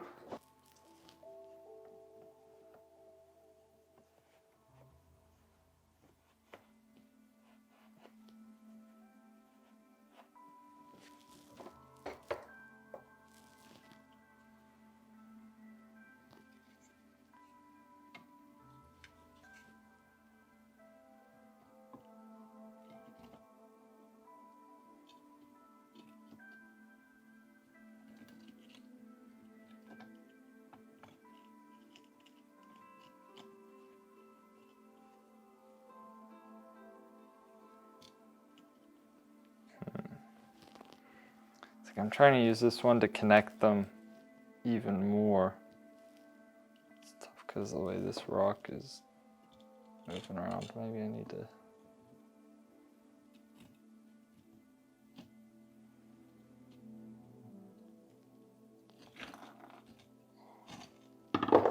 It happened. We got away with it on the last scape. It's bound to happen again.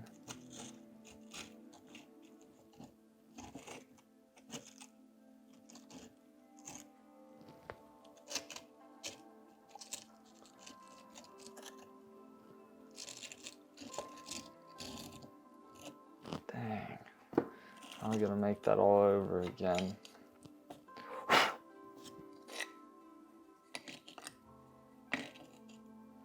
And again, if I was doing this as an actual scape, I probably would have secured that together with something to say that this wasn't happening. But for the sake of demonstration, I'm not really gonna do that.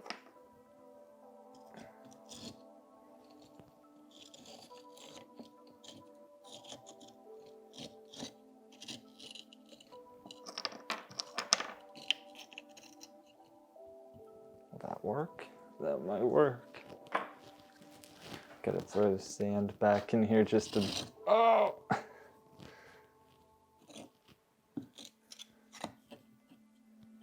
It was going so well.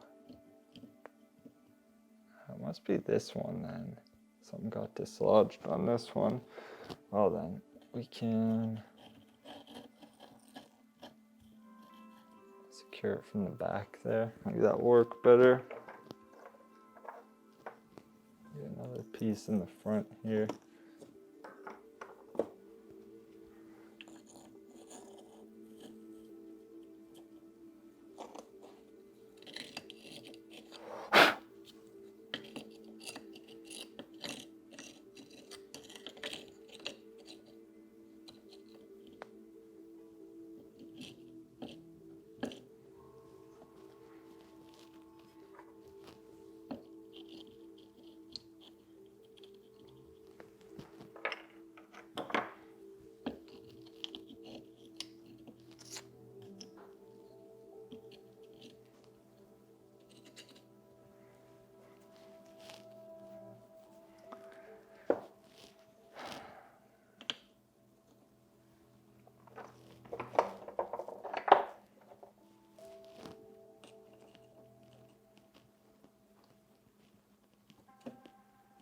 All right, maybe that will work. Direction of the rocks are kind of off now. I'm gonna try and...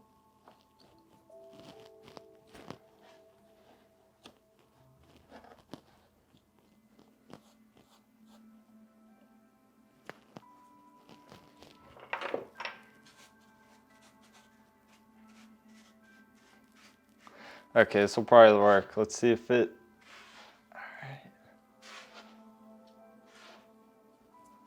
Okay, we're good. For now. For now, we'll see if we can keep it.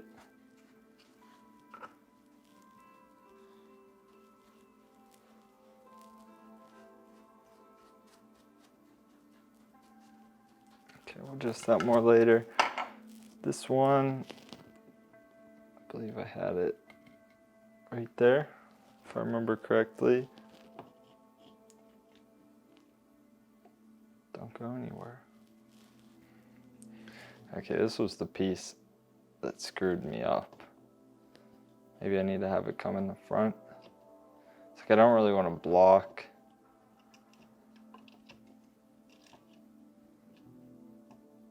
this middle part, but that might actually look kind of cool. I actually kind of do like that. I'll leave it for now. And then I cannot remember how I had this over here. Obviously that piece was there. I don't even know if I still want it there though.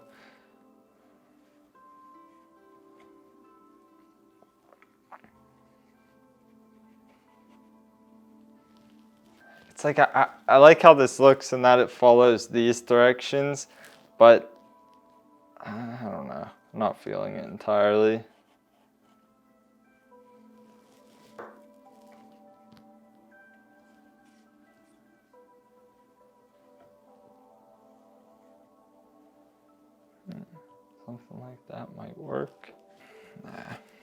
think maybe what I'm gonna do is stack some more rocks up here.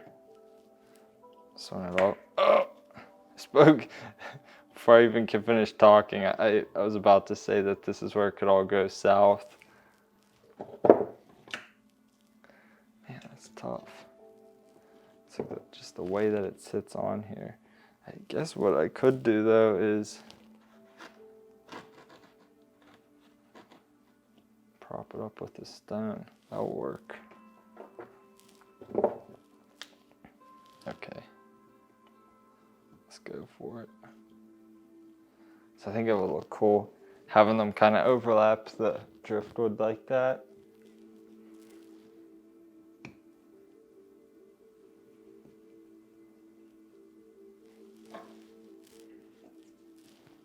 And now, I think that should have enough height for us to be able to fit one of these pieces over here.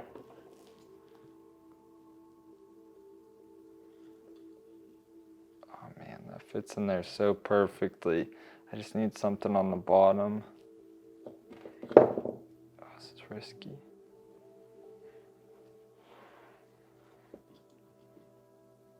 Okay, I think that could work. I feel like this, the way that it goes in that direction, I don't know how much I like it, but I love how it's wrapping around the stones there. It just fits perfectly. So why don't we try?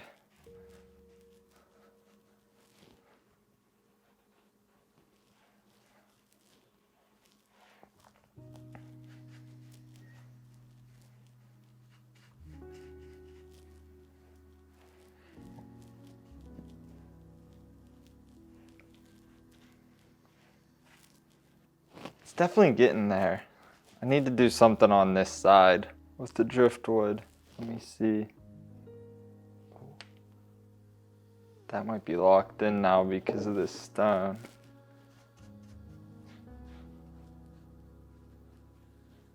Alright, I'll take it.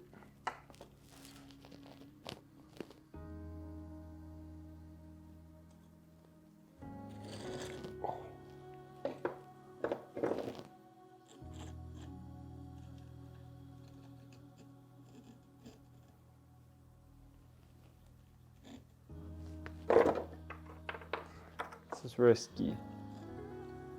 Risky business. Okay.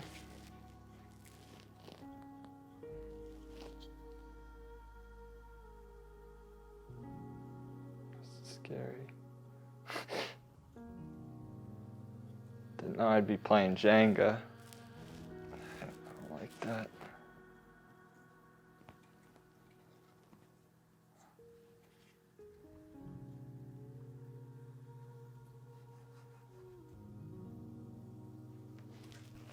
That's interesting. What I was doing was making it look like this stick connects to this one, and I like the directions that are going on up top here. But I wish that it was closer to the stone itself. It's close.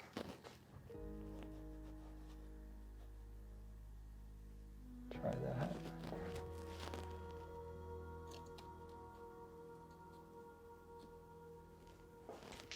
I think that could work. Let's see what else we could do.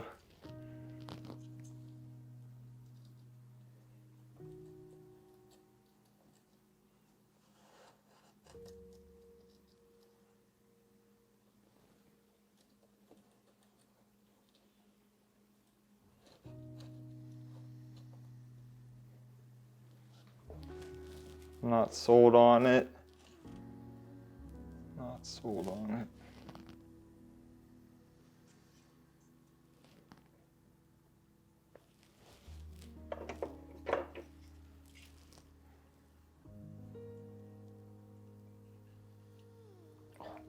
Started moving again.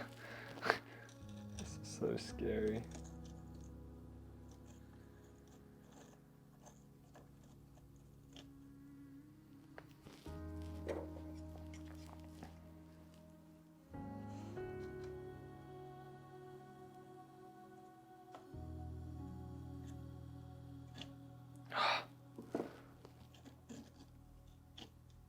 Like I said before earlier in the video, you just gotta keep your cool and be persistent.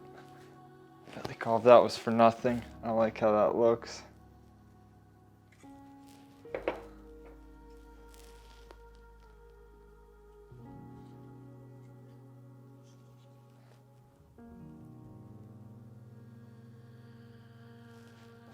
I like that. I feel like this side over here, the left side, is looking real good. Unless I ruin it all right now. I'll take that. I think it's just something, just need a little bit extra over on this side. Question is what?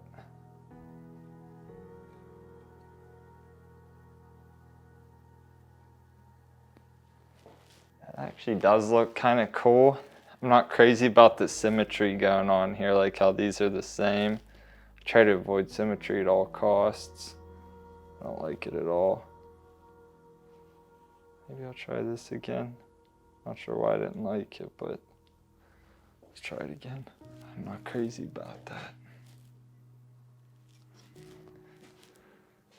I'm thinking about moving this one again and switching it out with this one, but I'm sketched out by it. I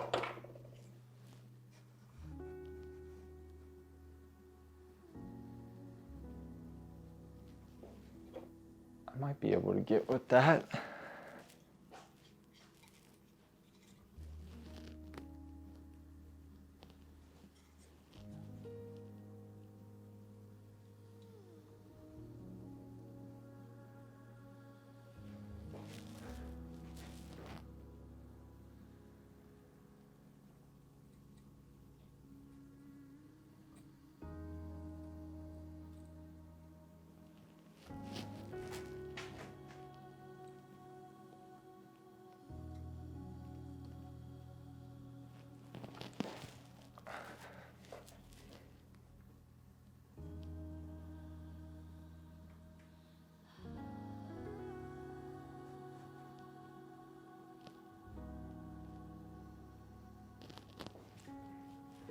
I think that's pretty sick actually. I'm gonna try to stack some more stones over here.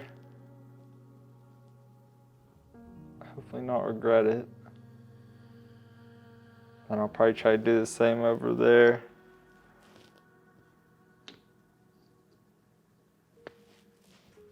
This is for this is the real sketchy part. I just feel like I need a few more right in here.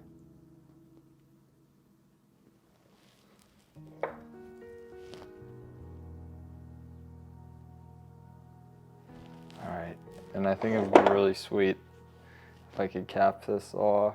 That's too big.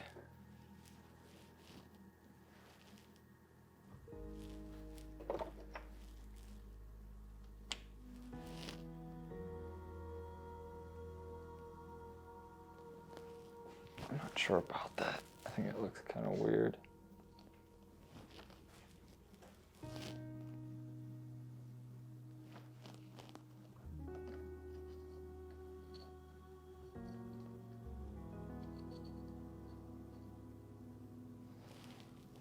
I think the only thing I gotta do is just, oh no, add some stones in the outcroppings here.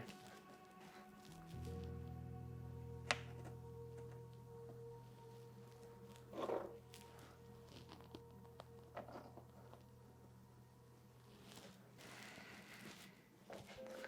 think that looks weird. Maybe I just need to get one right there. I don't like that either.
as I'm looking at this some more, I think that maybe what it is I need to build...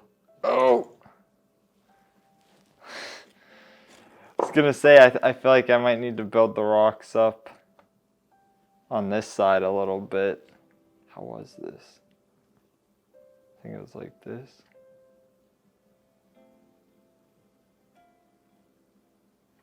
Of course it doesn't look quite as good as it did before.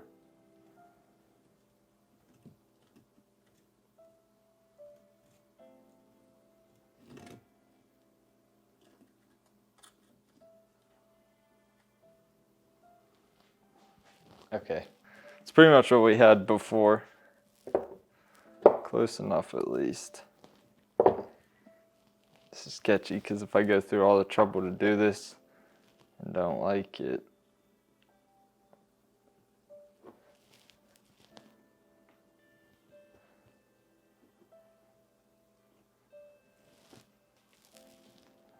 Alright, I'll just loosely do it just to see.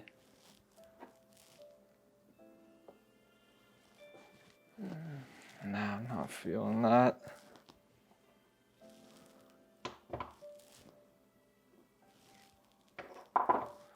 Maybe what it is I need...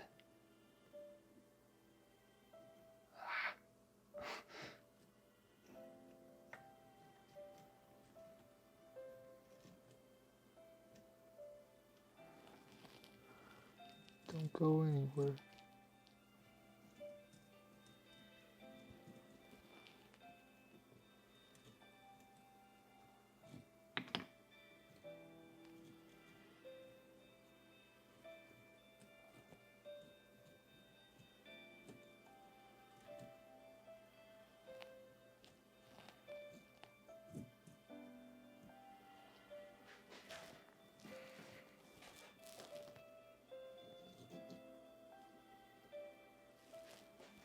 Alright, I have a theory. I want to take this off to see, but I feel like if I do, everything else is going to fall over. So maybe I need to leave it.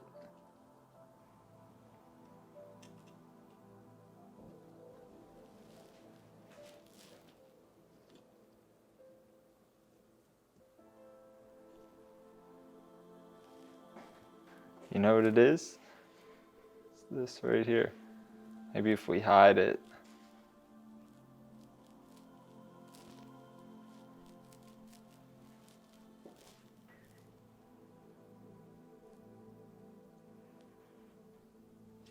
Ah! There it goes.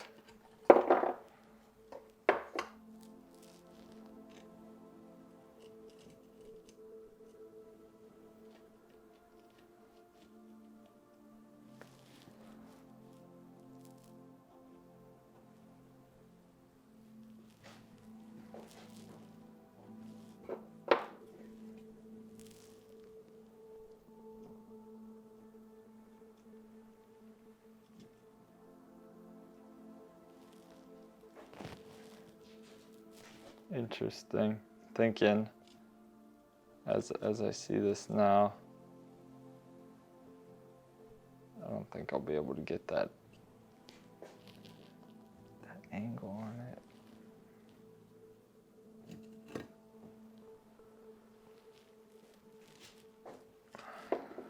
Now let's go back to how it was.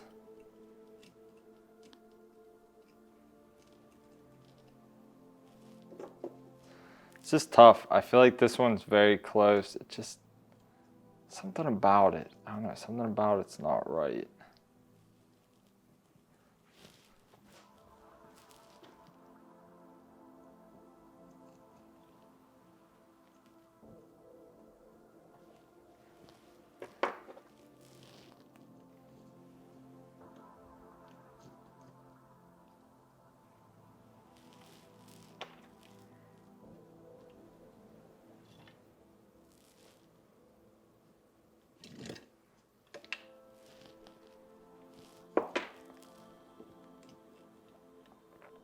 And this is what you normally don't see.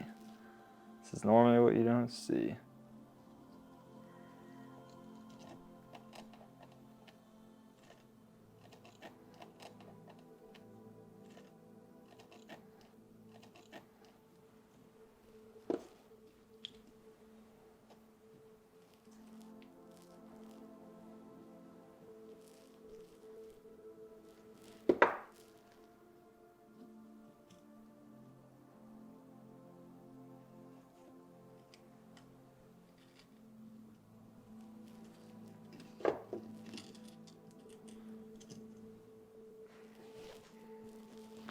Interesting, I just switched this up a little bit.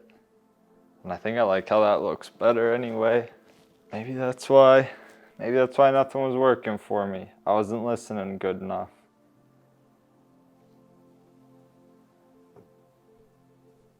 Let's see, how's that look?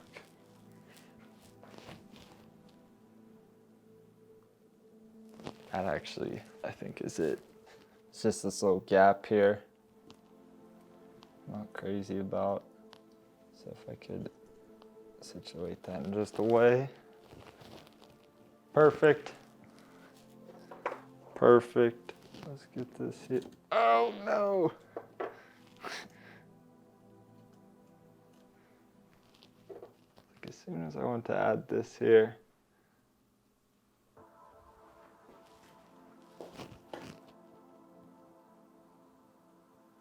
Okay.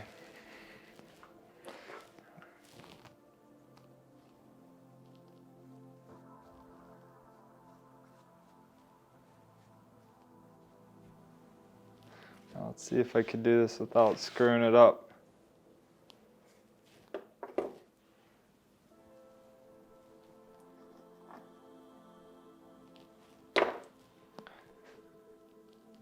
It's easy enough to just throw sand in the cracks, but then I gotta come back and clean it off a little bit.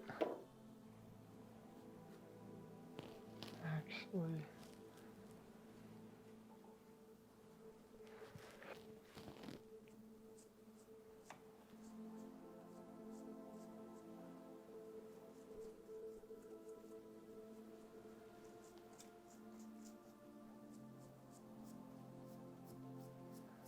needed to go with a more delicate brush.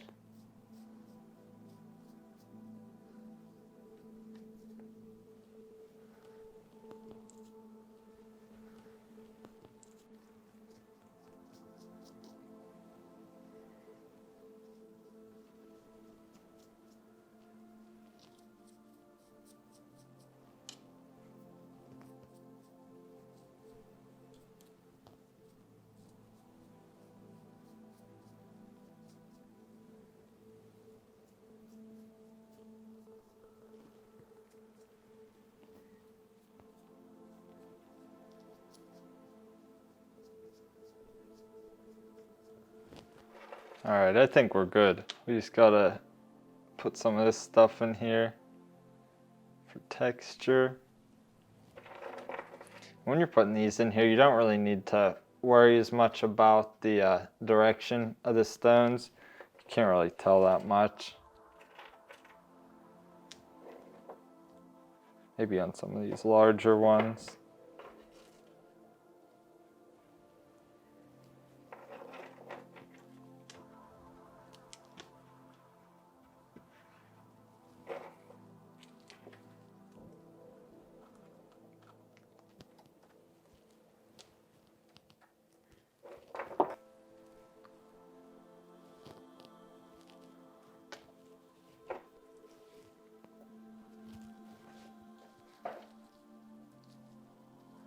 And again, this is just a rock that I smashed up to look like this. Nice thing about doing it like that is you can get some really fine pieces. You can really just get whatever kind of greatest stone that you want.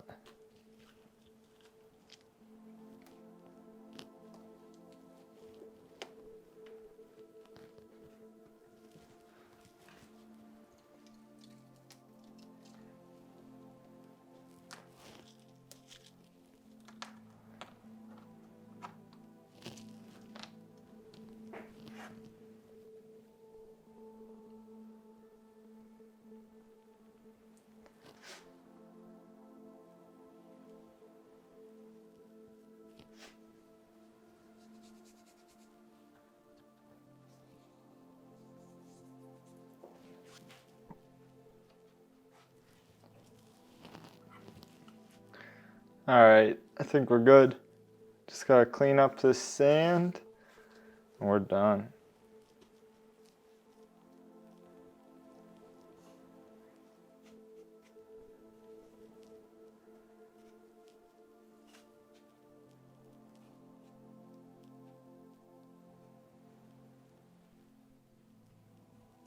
Here we are at the fourth and final scape. I really like how it turned out, and despite all the mishaps I had with it, I actually had a lot of fun making it. I could picture it planted up exclusively with little epiphytes on the hardscape, or even with a carpet, maybe like a carpet of dwarf hairgrass, something along those lines, but I don't really think this would be suitable for stem plants or plants of that nature. It could go pretty much for any type of nano fish. I could just picture them swimming all throughout here. Of course, like the other scapes, little crustaceans and snails climbing all over the hardscape. And this would most likely fit in a 20 long, 30 gallon, something along those lines. It's a little too big for a 10-gallon tank. And it actually only cost me about $20 to do this one. I had to buy all of the Mupani wood, and that was, yeah, like I said, about 20 bucks. And all of these sandstones, I just got them in my backyard, so that was no expense to me, just the driftwood. Of the four, this one is definitely one of my favorites. I wasn't sure what I was gonna think about it at first, but the more that I look at it, I honestly enjoy it more and more. And that, my friends, is an extensive look at how I scape my tanks. What you typically see in my videos is just an abbreviated version of that. It doesn't make sense to show that whole drawn out process in those videos, although I still think that I explain things in a way to where you understand what I'm doing, even though it is in a short segment. However, for those of you who are really trying to up your game as far as hardscape's concerned, I think a video like this could really help, because you saw the whole thing from start to finish. You saw the rock sliding, you saw how many different ways and placements I tried for the driftwood, etc. There are just so many things in between those steps that you don't really see, that although they might not seem that important, when you add them all together to create something like that or the other scapes that I've shown, I think it could really help to see those things. With that, I really wanted to illustrate that there's basically endless solutions when you're doing this sort of thing. You figure I showed you 4 different scapes with 4 different sets of materials. Even within each of those individual sets, there's basically endless solutions. Now you could even swap things out, so I'd use the Mupani with zebra stone, for example. That's a whole other set. It goes on, and that's one of the reasons why I have so much fun doing this. It's so versatile, and not to mention, as I said before, it's not really your own. You just kind of follow the cues of the materials you're using. So you get a stone, oh man, this has some cool features to it.